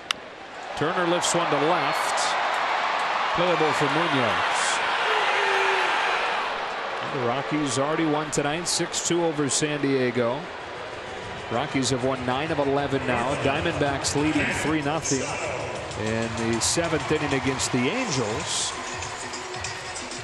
The Dodgers over the last month 11-16, and in that time, because Arizona and Colorado have both gotten hot during that stretch, Dave Roberts' team has gone from a 1.5 lead to this current situation here, and perhaps needing to win to keep pace tonight.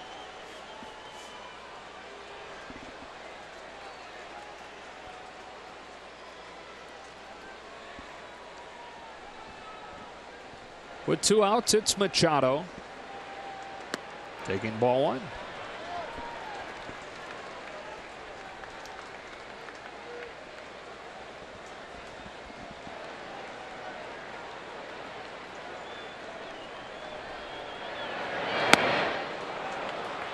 Couldn't quite lay off. 1-1. Next pitch should be number 100 for Flaherty. After the home run, he got right back in the strike zone. He didn't run scared. Crushed foul.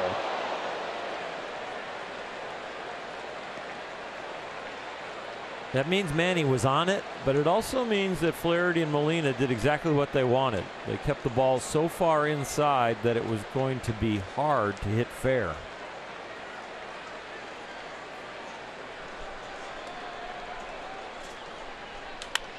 Climbs the ladder and tomahawks a sharp bouncer to the hole. It's short. DeYoung with a nice backhand pickup. And that's that for the Dodgers in the 6th. But the scoreless tie broken. The no-hitter broken up. Jock Peterson leaves the yard. And to the 7th we go. A 1-0 game.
Walker Buehler, who's on top 1-0 now. Fastballs to both sides of the plate. The first pitch from Molina was a slider, and then the changeup to Carpenter he's even mixed in. He has been locked in with everything on the edges, good velocity, and on top 1-0.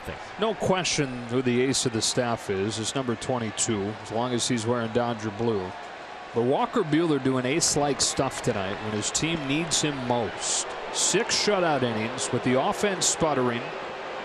We're giving up too much. Feels like it's going to cost you. And he's given up nothing. Got just enough support in the form of a Jock Peterson home run.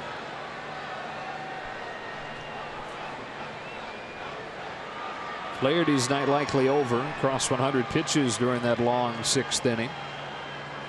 Jed Jerko starting the 7th for St. Louis and ahead of Buehler 2-0. What a performance. Exceptional performance. Very, very impressive. Had a chance for a long, long career and grinding on the hanging slider right there and what hand position he was in. It's like I was right here. If I could have been just a little bit out in front, that ball breaks down. They probably hit it the same way they've been hitting all night, which is on the ground or missing it. Scott Alexander. Buehler at 92 pitches. Brings it 2-1. Jerko off the glove of Turner and down the line. This will be extra bases for Jed Jerko to open the 7th. Jed Jerko is a very handsy hitter. Kind of keeps his body still and kind of flips his wrists at the ball. We saw him do a nice job on a high fastball from Ryu to hit a home run, but he can turn on a ball real easy. Just kind of hope he rolls over him instead of hitting line drives. Man, he does hit it hard consistently, doesn't he? Yeah, very good eye-hand coordination. Now DeYoung.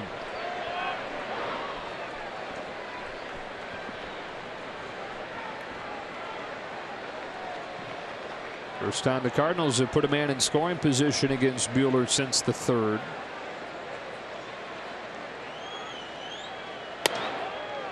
Strike 1. Could be Walker Buehler's last hitter with Colton Wong, the lefty, on deck. Scott Alexander up in the bullpen. This is where, as a pitcher, you see that, you see what's on deck, and you say, you know what, time to empty the tank. You are not saving anything as far as strategy or energy.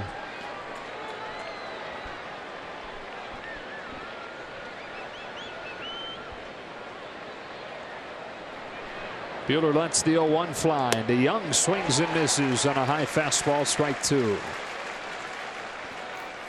Very strikeout prone in this series. He's 1 for 10 with 7 of them.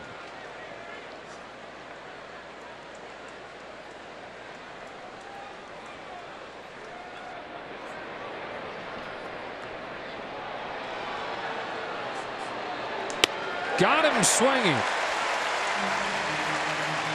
That strikeout might keep him in the game. Goes upstairs twice. That one a little higher than the last one.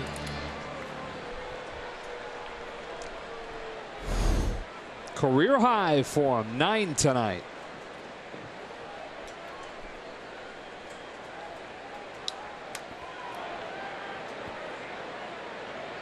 There'll be a different member of the bullpen getting up now.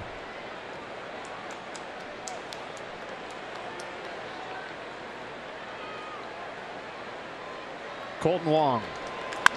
Ground ball to second. Dozier with an awkward looking stop, but a stop nonetheless. Jerko to 3rd, 2 gone. 2 out of 3 ain't bad, huh? He's had 3 testers and gotten 2 of them. And that one was especially nice with a 1-0 lead, the man on second.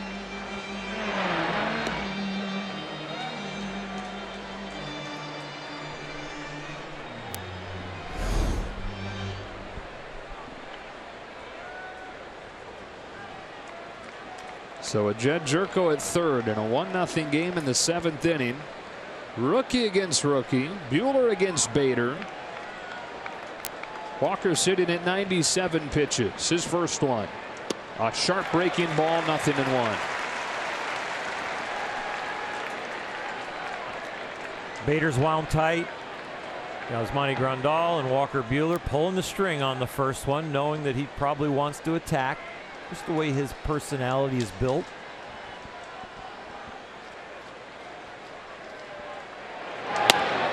Strike 2 to the inside corner.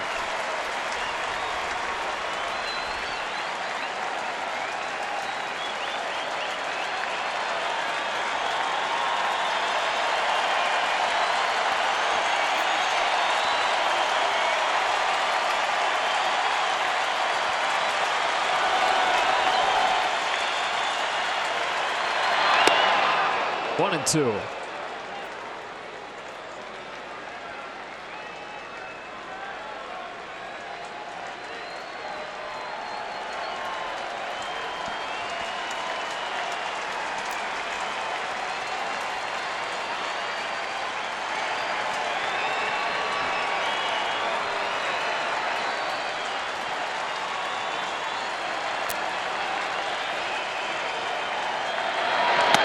0-2.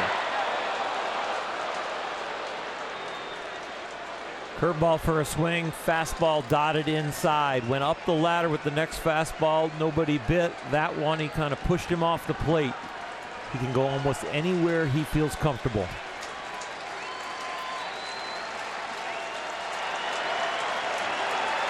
Tying run at third, 2 gone, 7th inning. Buehler sets and deals. And Bader fouls it off.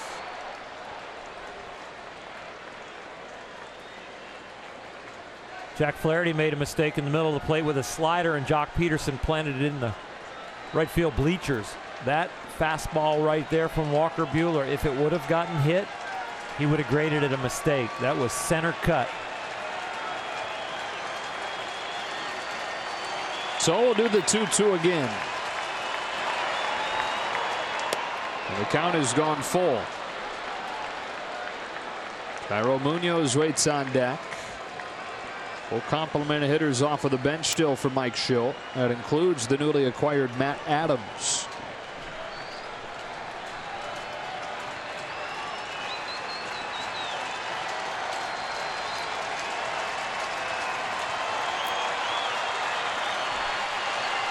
The payoff. Muscled to short left. Machado makes the play, and the inning is over. Walker Buehler puts the Dodgers on his back tonight.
Diego Padres this Friday, August 24th. Stay after the game and take your place on the field to enjoy Friday night fireworks set to songs selected by Dodger players, courtesy of Denny's. For tickets, visit Dodgers.com/promotions.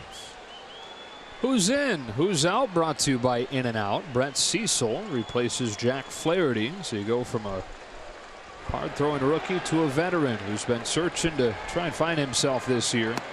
Drops in a breaking pitch for a strike on Bellinger. Walker Buehler, 7 shutout innings tonight. And more you get the sense that he just lives for situations like this when his team needs him most. We've seen him pitch through injuries, line drives to the ribs and cracked ribs. He pitched through it. We know how tough he is physically, and he is starting to show how tough he is mentally, and especially when there's high expectations of him already throwing the ball well expected to respond to a losing streak. Go out, put the team on your back, and carry them. Here comes the 1-1. Bellinger watches a breaking ball spin down and away, but went around, says Jim Wolf's bicep. 1-2.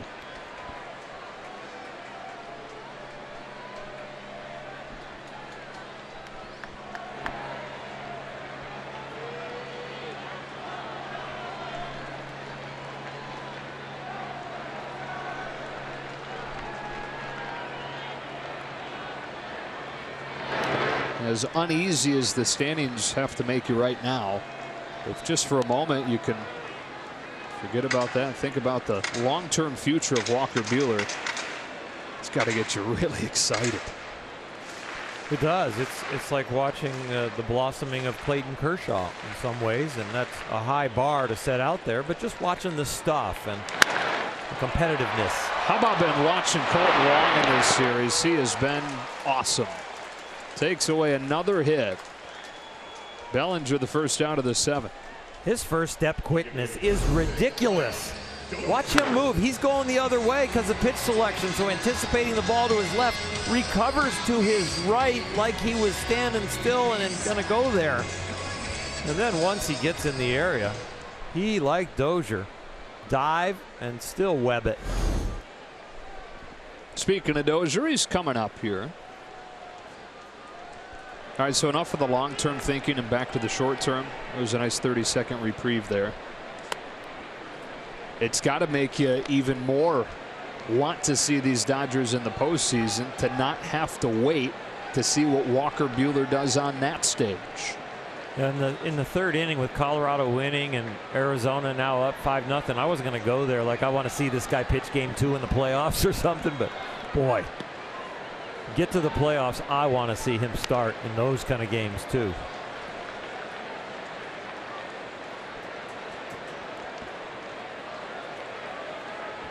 That's a young kid and a big smile saying, I just did something pretty special.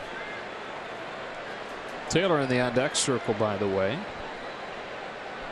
As a 2-0 comes home, and Dozier takes it for a ball.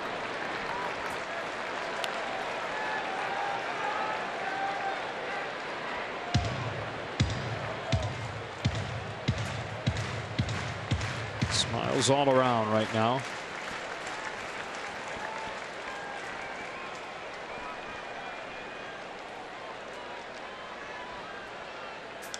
Takes the 3-0 green light, sends a high fly ball to center field, but just got it off the end of the barrel a bit. 2 out.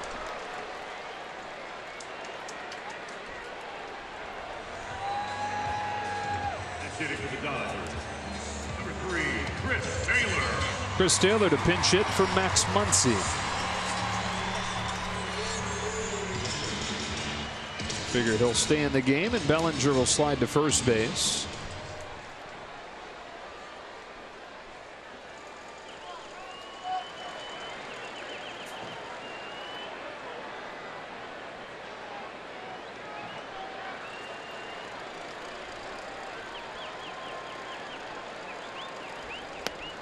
Backdoor, strike 1.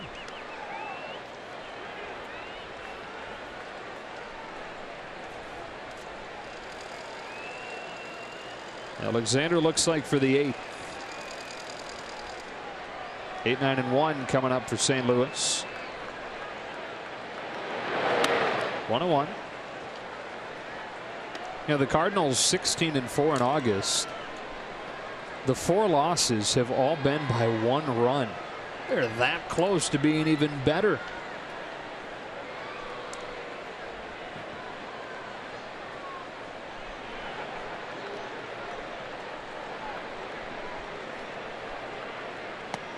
One and 2. Cubs won tonight, so the Cardinals need to win to keep pace. 2.5 back in the Central. Who would have thought?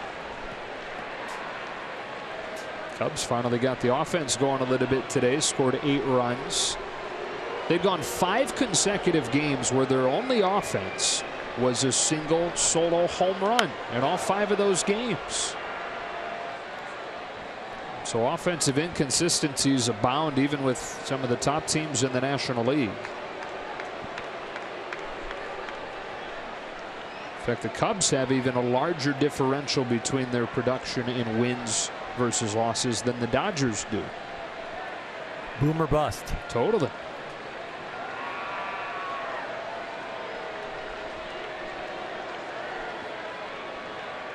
Cecil brings Taylor 1-2.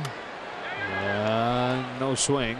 Cardinals catch a break in that regard. Taylor might have reached 2-2. Yadier Molina was not assuming anything. He was running after the ball, but glancing over his shoulder towards the first base umpire to understand what was going on.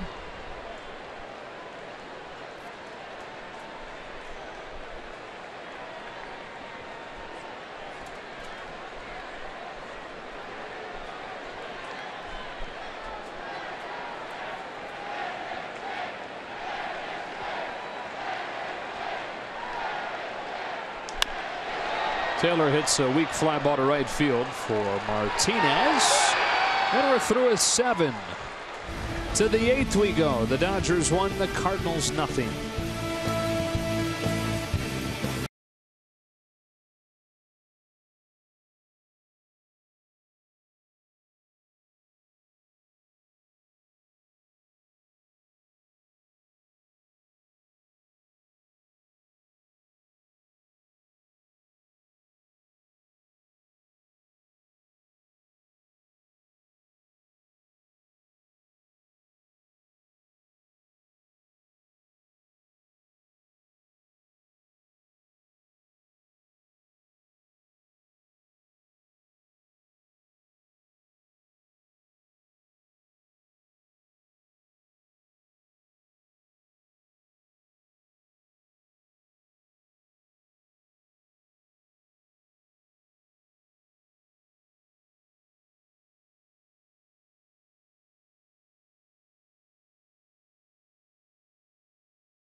Peterson home run. Before the 8th, we check into the studio for a preview of Access Sportsnet Dodgers, presented by your Southern California Ford dealers.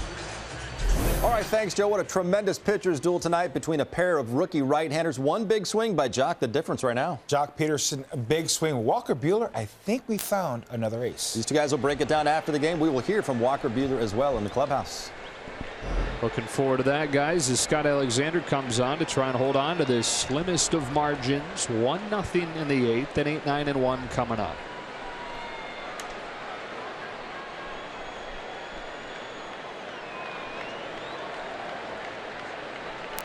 Charo Munoz, strike one.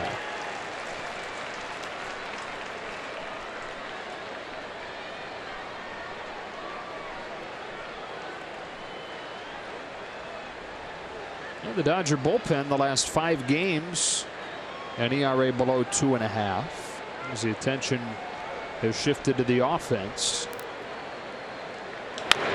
Softly chopped to third, charging Turner across the diamond for the first out. Kenta Maeda, again, the off day tomorrow important in the way Dave Roberts is looking at the game tonight. Got some rest for whoever pitches tonight, so you can go with whoever you want. Kenta Maeda up right now, throwing alongside Scott Alexander, but this bullpen has started to come together with some new pieces.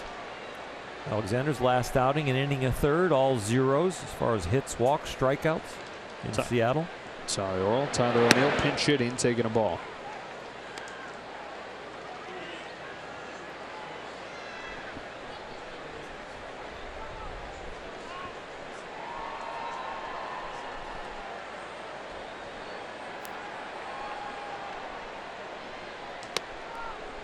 Two and 0.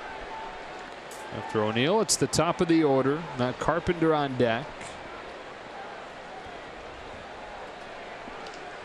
In front of a great Wednesday night crowd, 48,247. A 2-0 pitch. Swing and a miss, strike one.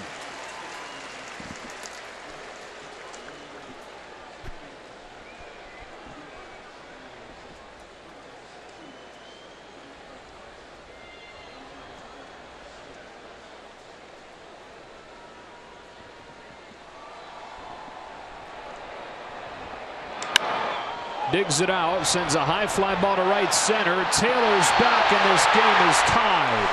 A pinch hit home run from Tyler O'Neill. And as soon as Buehler leaves, so does that ball to tie it at 1.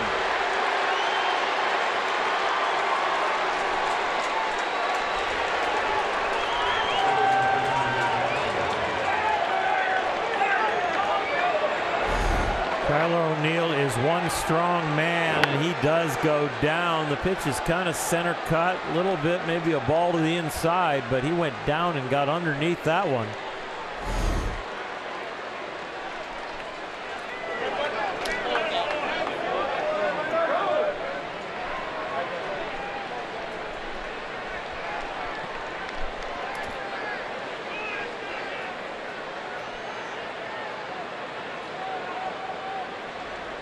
No time to wait, getting back in there with the league leader in homers, Carpenter, taking a strike.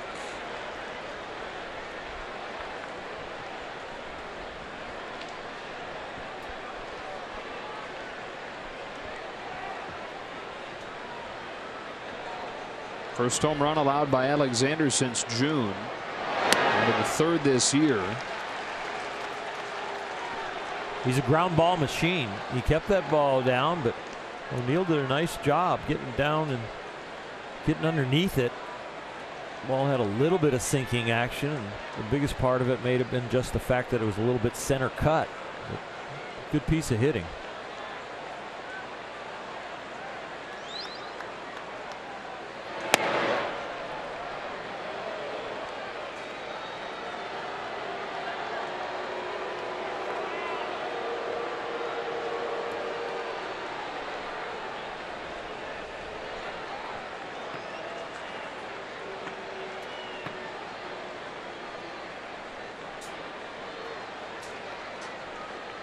Alexander's 1-2. Carpenter check swings at foul.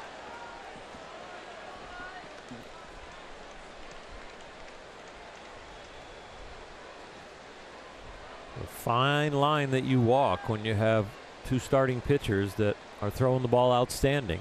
And you get one glaring mistake of a hanging slider that Jock Peterson puts you up by 1 with. And then you get a borderline mistake by Scott Alexander, but you get an outstanding piece of hitting by O'Neill, and you got a tie game.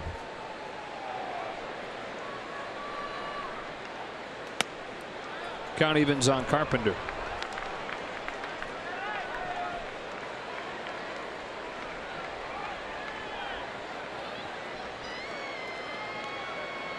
He started him off in this count with a couple of breaking balls. I wouldn't be surprised if he goes back to it right here.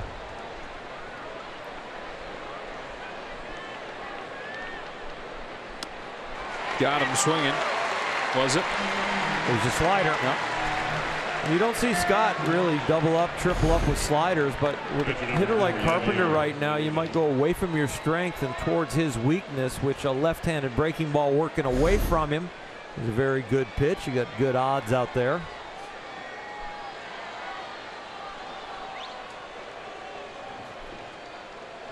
Two gone for Molina.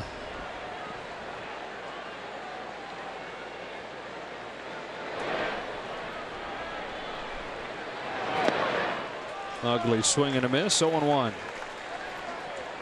He was cheating again. 2 out, nobody on. We had him up there, 2 out, nobody on, 3-1 count with Buehler, and we saw him raise his leg early and just say, I'm swinging. Kenta Maeda taking a little blow, thinking that Scott Alexander is going to finish this inning. But Molina again, 2 out, nobody on. Veteran guy, he's going to be taking a shot throughout this at bat. Sinks that one under his swing. 0-2.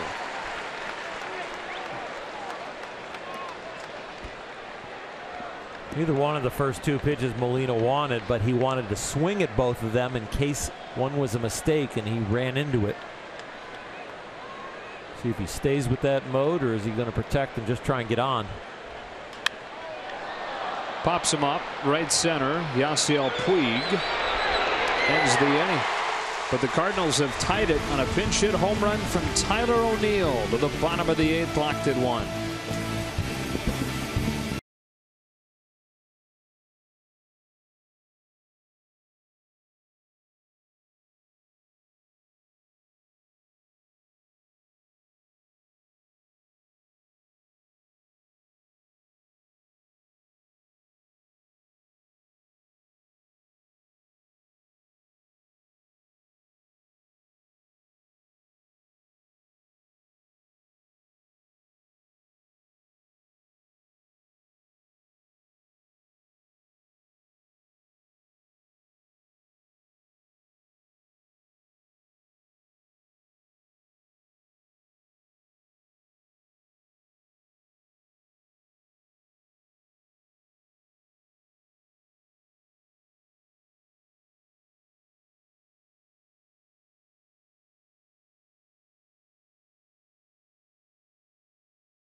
And by Nissan. Choose Nissan today for great offers on our most exciting lineup ever. Shop ChooseNissan.com. Take a look at the Dodger calendar, brought to you by Nissan. 3 games with the Padres this weekend. And an odd 2-game road trip to Texas before the big 4-gamer with Arizona opens a week from tomorrow night. Dakota Hudson out of the Cardinals bullpen, sporting a 138 earned run average, and the Dodgers saw him in game 1. Really impressive. A very impressive young man. This whole bullpen comes at you with fire. His fastball averaging almost 96 miles an hour. Bottom of the Dodger order, Yasmani Grandal on a night where they have just 1 hit. A Jock Peterson homer. 1 ball and no strikes. You look at that schedule and what's coming up. 5 games against last place teams. Figure some momentum to be gained going into the Diamondback series. But you would love to springboard yourselves into that on paper easy stretch for the win tonight. 2-0. Win tonight, go into that 5-game stretch, go 5-0 there. You go 6-0 for a nice solid week here. You can turn this whole race around. I like it. Think big. Yeah, think positive. 2-0. Chopper to second. Don't bother with that man. Long.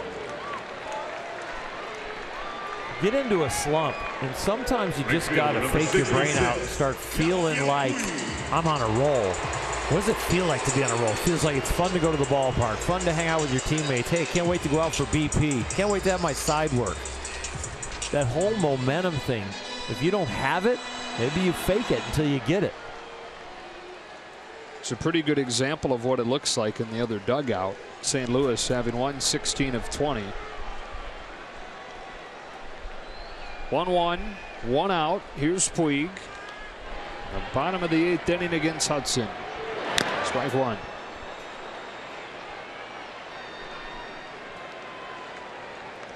And it comes and goes for every team, right? Those good feelings and those good stretches. Turner Ward flashing signs to Yasiel Puig, something about keeping your head in.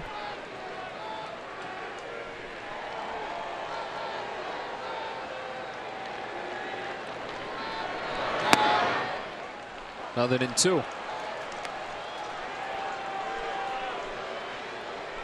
In this game, just got a whole lot more pressure. With a 1-1 tie and both the teams in front of you looking like they're going to win. One's already put in the W column. The other one's up 5-1 in the 8th.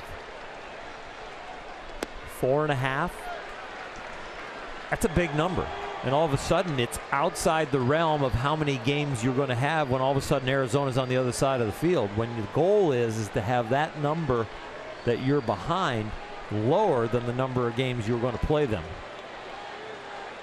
The one that gets me, the number that gets me, is thinking about the fact that there are 34 games left after tonight. Short rope. 1-2.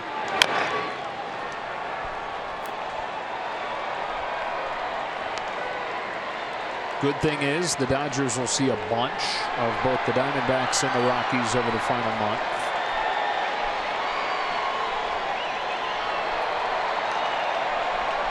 Well, that doesn't mean they can wait around for those games to get things turned in the right direction. They've lost 8 of 11.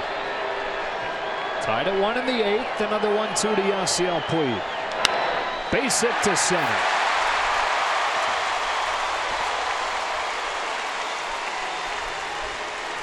Some good hitting and some good coaching. Turner Ward saying keep your head in. Look at him keep his chin down and through. The spine angle stays the same. Rotates around it and drives it up the middle. And it'll be Kemp to pinch hit.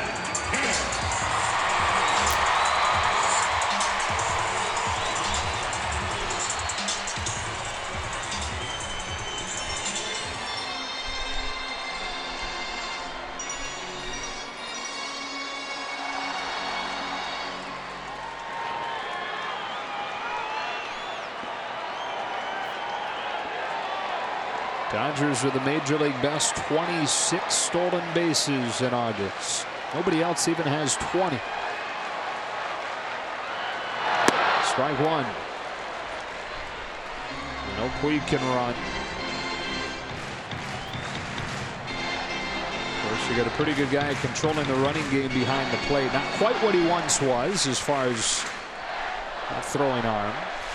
He's thrown out 29% of would-be base stealers this year. Below league average.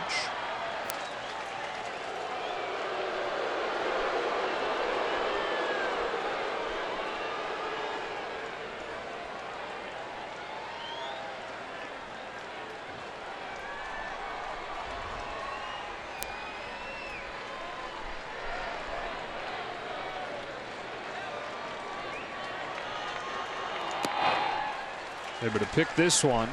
Ball on a strikeout to Kemp.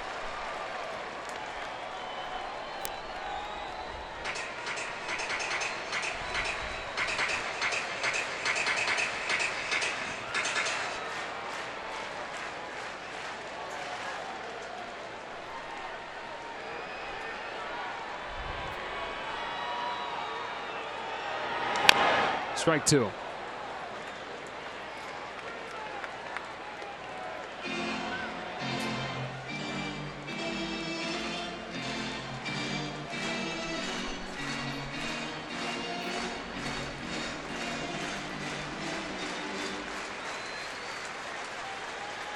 I can sit here and stare at this game and I can tell you I love it.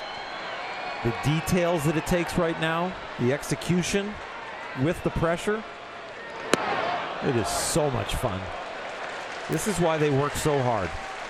This is why they grind out in the cage, grind in infield practice, working side works, the throw strikes, bounce your breaking ball. These are moments.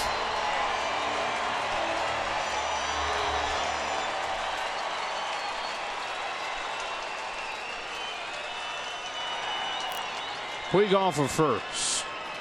And a 2-2 to Matt Kemp. Chopper to third. Off of Jerko. Recovers and throws. He pulled him off the bag, and everybody's safe.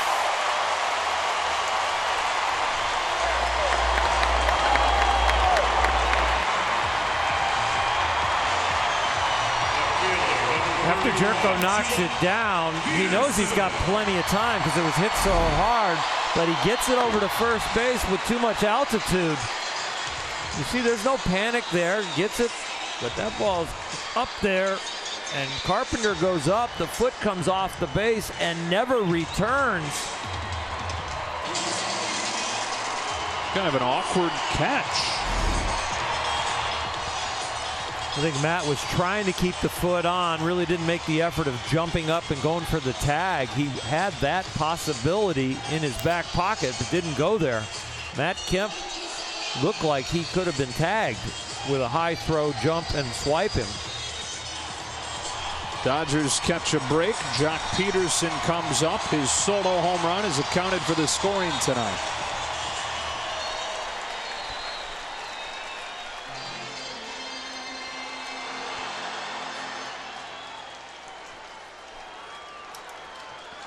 Kenley Jansen looming.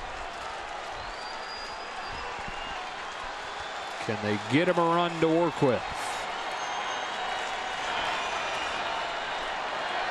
Hudson to Peterson.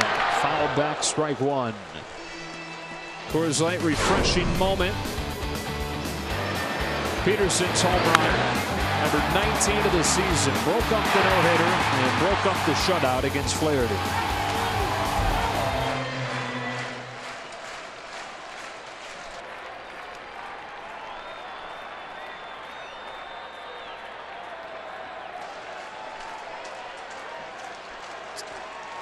Two on, one out.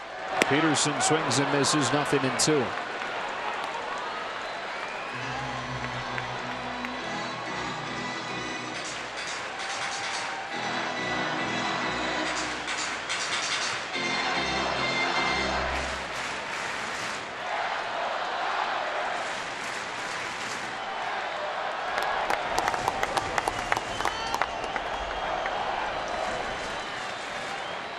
We get second. Kemp at first.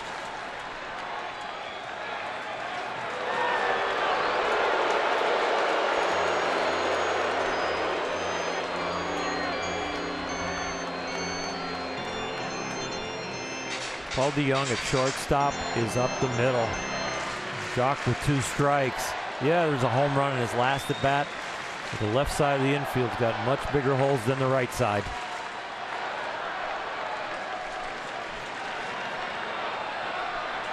Oh-2. Crumbles to the ground as he fouls it off his foot. He says, I'm fine. Molina helps him to his feet. And we'll do the 0-2 again.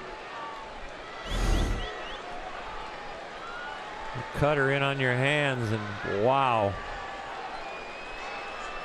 Not much padding on the top of the shoes. Another one of these situations for the Dodgers. 2 on, 1 out. They've had traffic all series long, but time and time again have failed to bring runners in.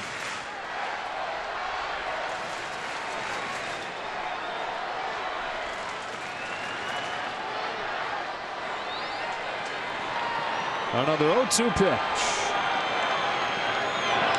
Ground ball right side. Diving stop by Carpenter, who throws to first to get him.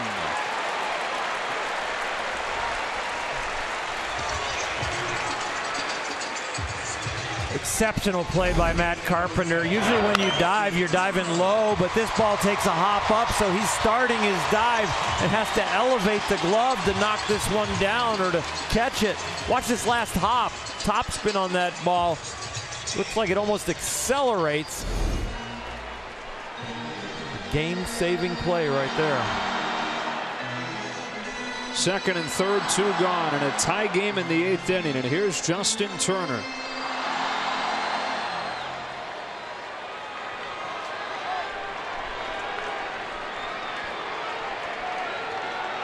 Puig with a single. Kemp reaching on an air.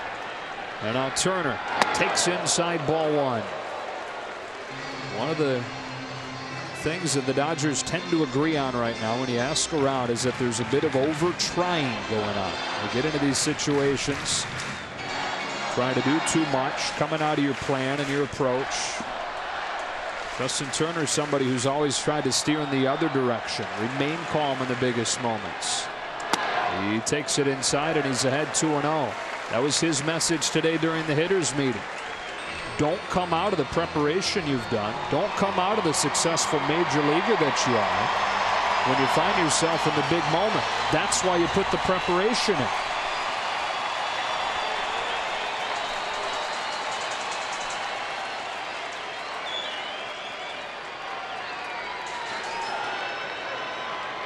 Can he come through in the 8th?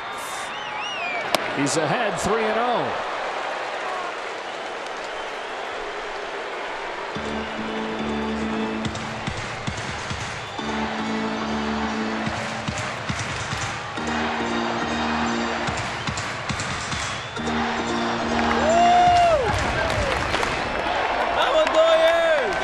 First base open, but Machado on deck.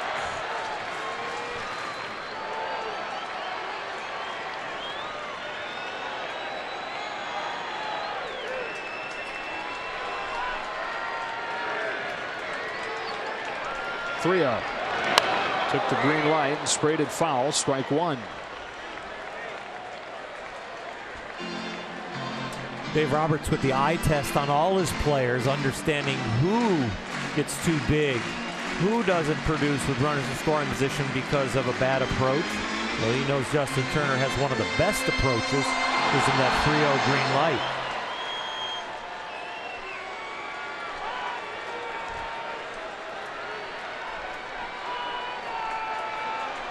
Dodgers got the game's first run on a Jock Peterson home run in the 6th inning. Walker Buehler, 7 shutout innings. Scott Alexander comes on for the 8th and promptly allows a game-tying home run to that man, Tyler O'Neill. Pinch hitting. Here we are now in the bottom of the 8th.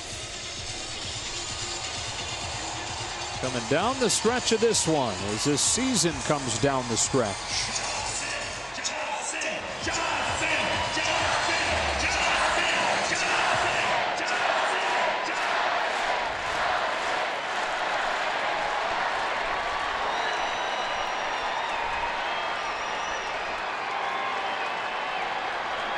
A chance for Justin Turner to come through. He's walked to load the bases. And here comes Manny Machado.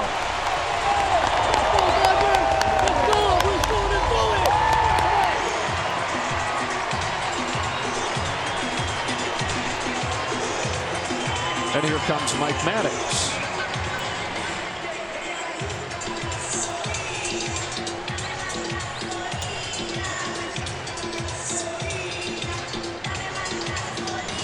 Lately, nobody hitting the ball harder than Manny Machado. Yeah, you can look at the overall statistics, and as a Dodger, he's hitting .269 with runners in scoring position.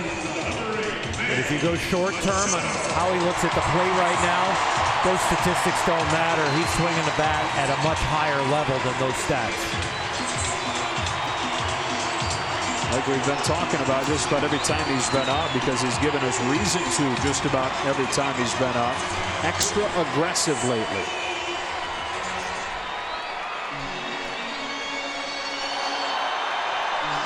Number 8 has hit 8 grand slams over the course of his major league career.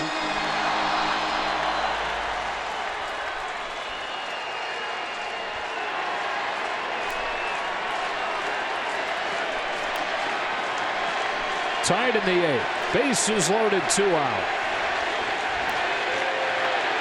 Manny Machado takes a little bit low. 1 ball, no strikes.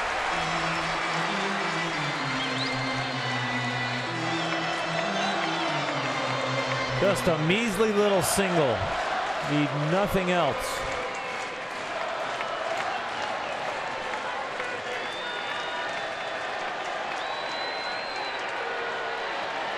The 1-0. Ball 2 and nowhere to put it.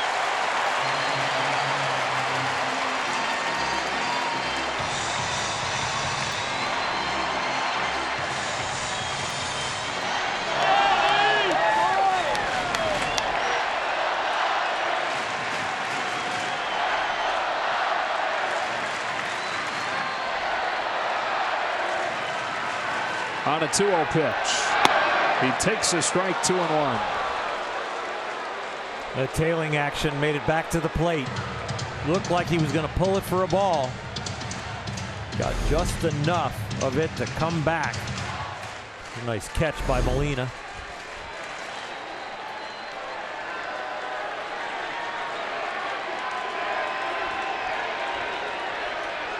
A 2-1. Strike 2.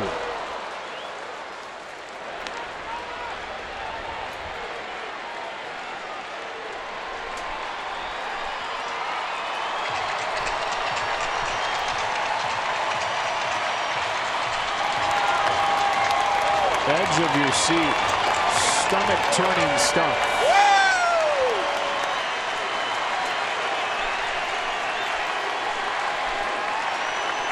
With the bases loaded in the 8th, can Manny Machado be the man?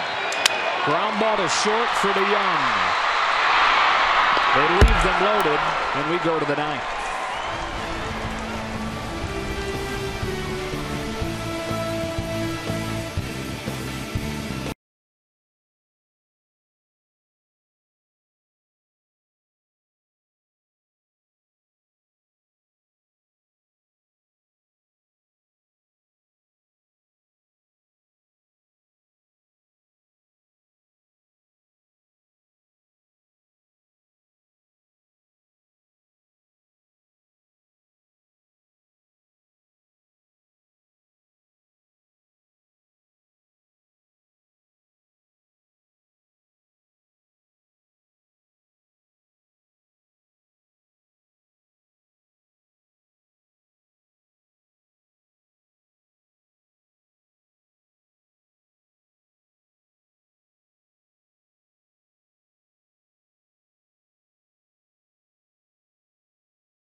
Padres at 6:10 be one of the first 40,000 fans in attendance to take home a Dave Roberts replica batting practice jersey. Compliments of your Southern California BMW centers. For tickets, visit Dodgers.com/promotions. Quite a day for Kenley Jansen. His wife Gianni gave birth to Kirian this morning. Baby boy. Kenley making his way to Dodger Stadium and pitching here in a tie game in the 9th inning against the heart of the Cardinals order. Getting strike 1 on Jose Martinez. Jed Jerko, who broke the tie against Kenley Jansen with a home run in his first game back from the disabled list, waits on deck. Dodgers hoping that game was an anomaly from Kenley. That's poked off the end of the bat. Short right. Puig makes the catch. Yeah, they're hoping game one, where he gave up the couple home runs, one of this guy striding to the plate, was just knocking a little rust off.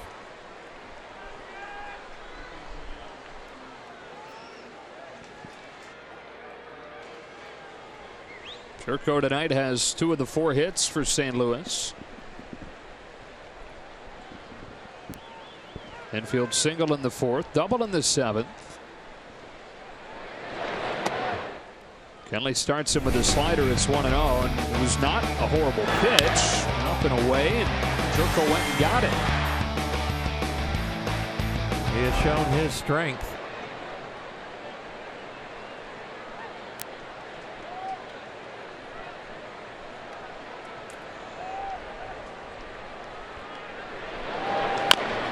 Ball on a strike. 96 from Kenley that time. And Kenley had said going into that outing the other night that he knew he was going to be a little bit extra amped up. And that was something he was going to have to fight. Because what tends to happen when he gets amped is the cutter flattens out. And the interesting thing is that it was flatter, but without being harder. Sometimes those go hand in hand. You start to see the 96, and it doesn't have the same kind of cutting action on it. He wants 92, 93, kind of the sweet spot for the movement.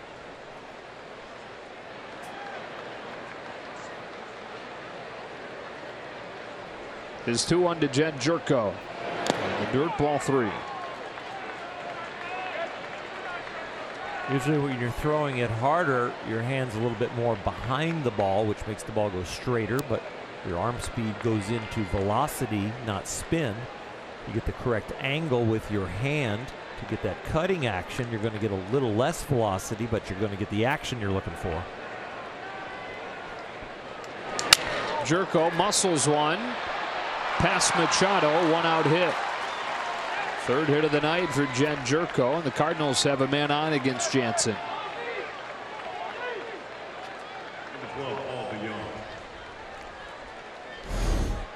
The bat gets shattered, but the ball hits outfield grass.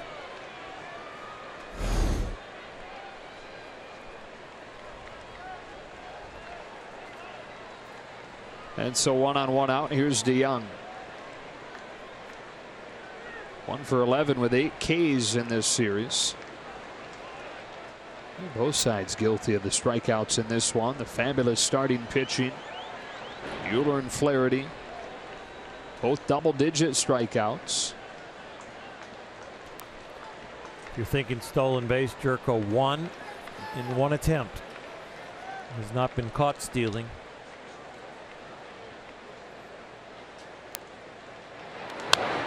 Oh, 1. The guy with Jerko's speed, that stolen base might even be the tail end of a double steal, not just him by himself.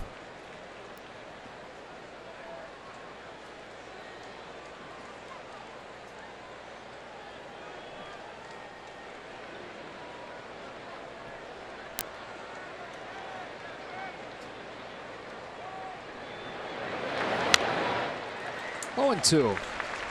We saw Shreve and Hicks both warming for the Cardinals. Dodgers with Bellinger, Dozier, and Taylor coming up.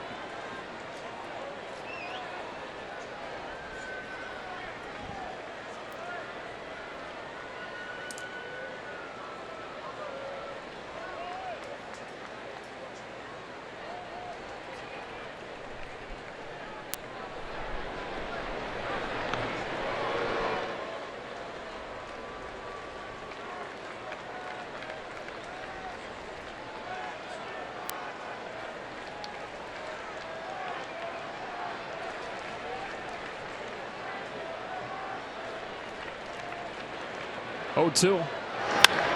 Towering drive to left center field. Taylor goes back on it. At the wall. It's gone. Unbelievable.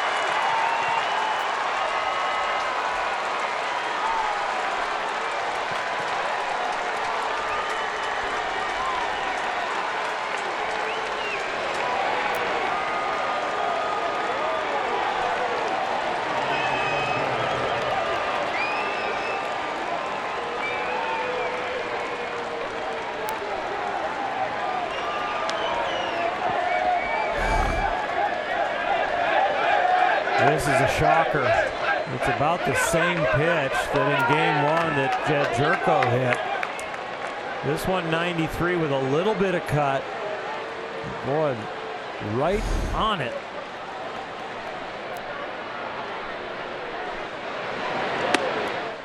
One ball, no strikes on Wong.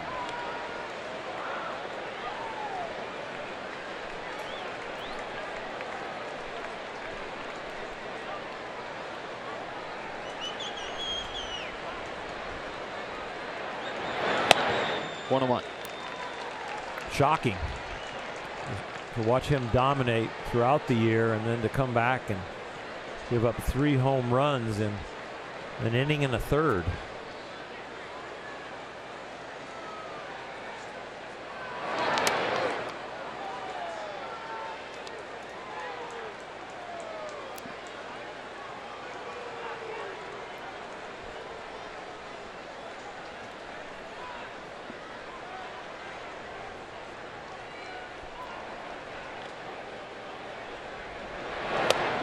Before the DL stint, Kenley's previous 48 innings, he gave up 3 home runs. Since coming off, he's given up 3 home runs in the last 9 batters.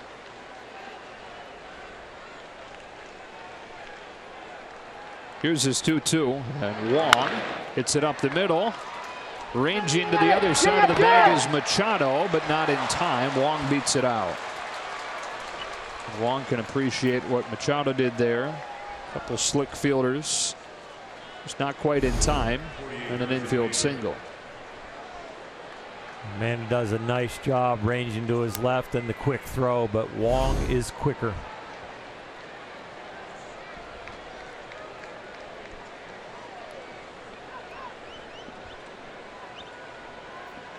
One on one out, Harrison Bader.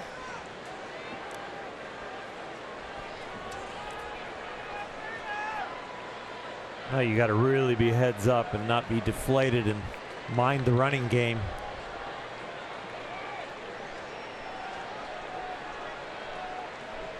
There he goes.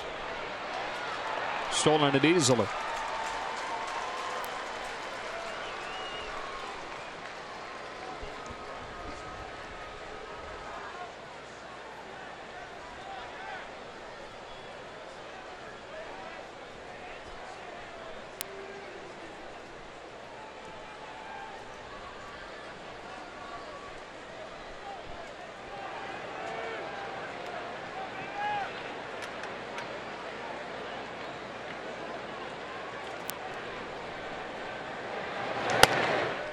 Two and up. Off day tomorrow, you can extend Kenley as far as you want, but they're going to definitely take care of him. Just coming off the DL, not abuse their closer.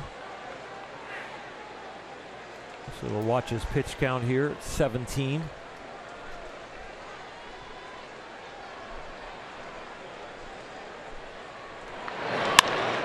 Grounded to Machado at short. Bader can really run. Machado just gets it over there in time. 2 gone. Number 34, Rockies won earlier. Diamondbacks game has gone final. Arizona 5. The Angels 1. And so the Dodgers need a 9th inning comeback, or else they'll be 4.5 back for the first time since May.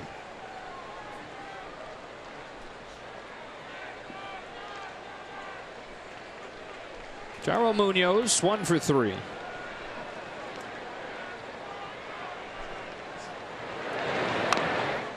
Strike 1.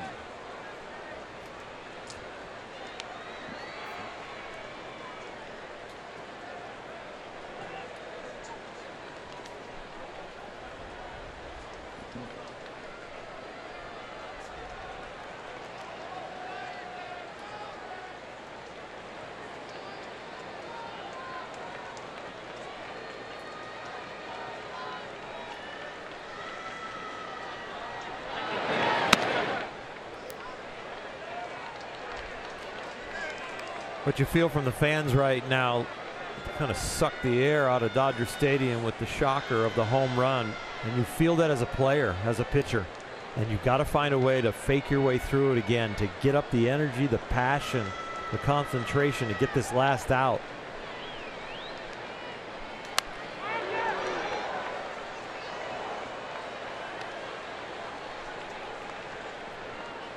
One of the worst feelings in the world is to give up that tack on run and you weren't fully engaged. You were still disappointed in the shock. And then your team comes back and gets two, falls one short. That's when you learn that lesson at the deepest level. Long at second, 2 out, and a 1-2, misses low.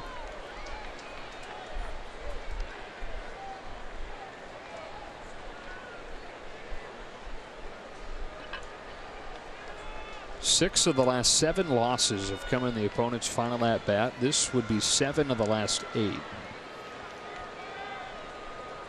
Heartbreak after heartbreak in this most recent stretch.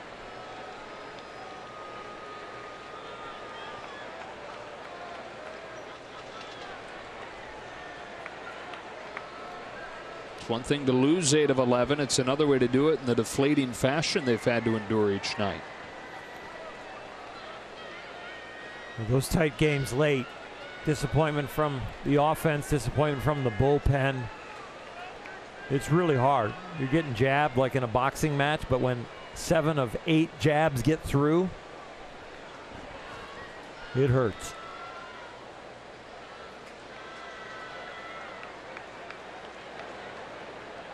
A 2-2. Munoz leaves it up, full count.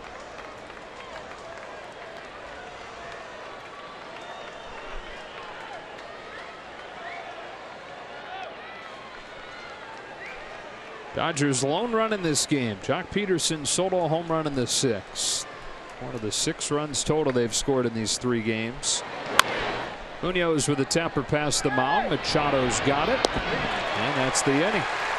But the Cardinals break the tie against Kenley Jansen with a 2-run home run from Paul DeYoung. The Dodgers send the heart of the order to the plate. And a 3-1 game against Jordan Hicks.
SoCal Land Rover retailers.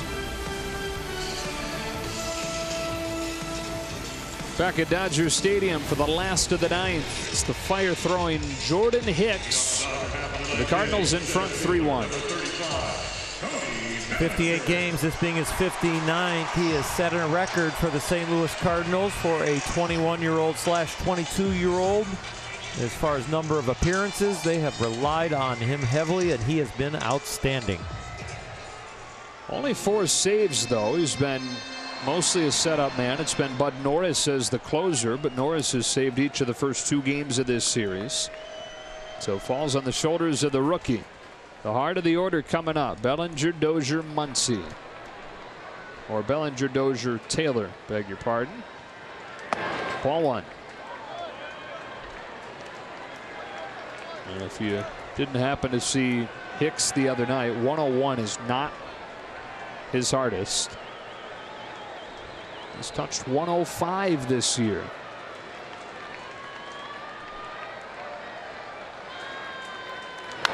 Ball on a strike.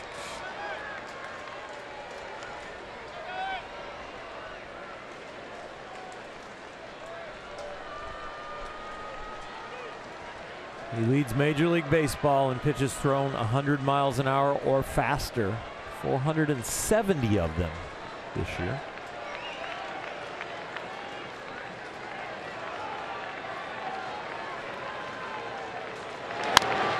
And this time throws a slider, and Bellinger rakes it foul. 1-2.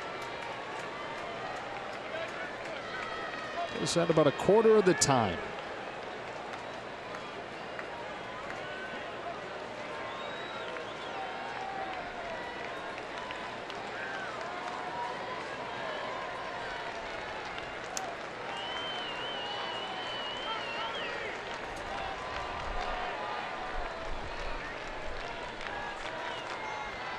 The 1-2.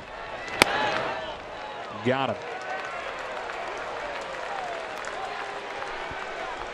Second baseman, number 6, Brian Dozier.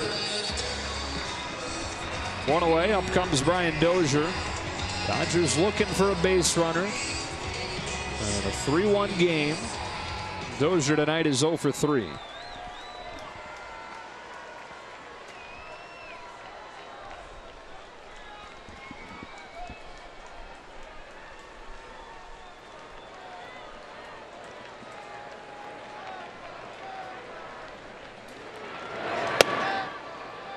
.101 with a ton of movement.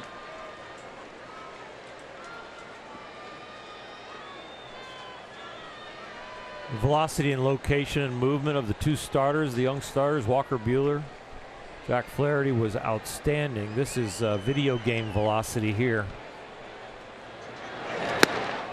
Breaks off a slider. 0-2. When I broke into the big leagues, the average fastball with that radar gun was somewhere around 85 to 87 miles an hour. He just threw a slider at 88. We've seen sliders at 91 from Walker Buehler.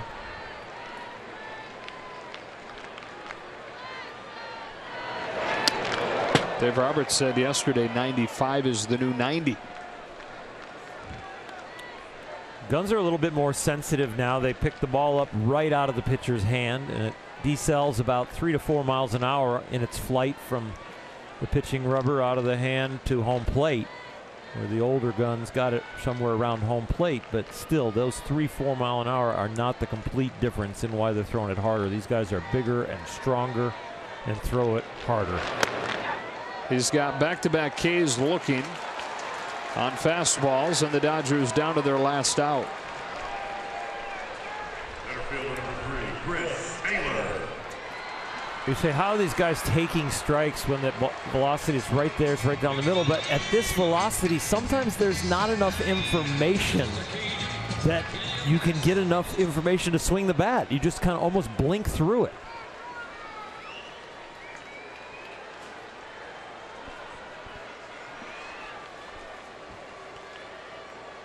Taylor came on, pinch hit in the 7th, flied out.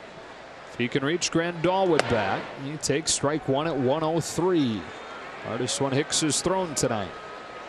Just getting loose, I guess. Freak of nature.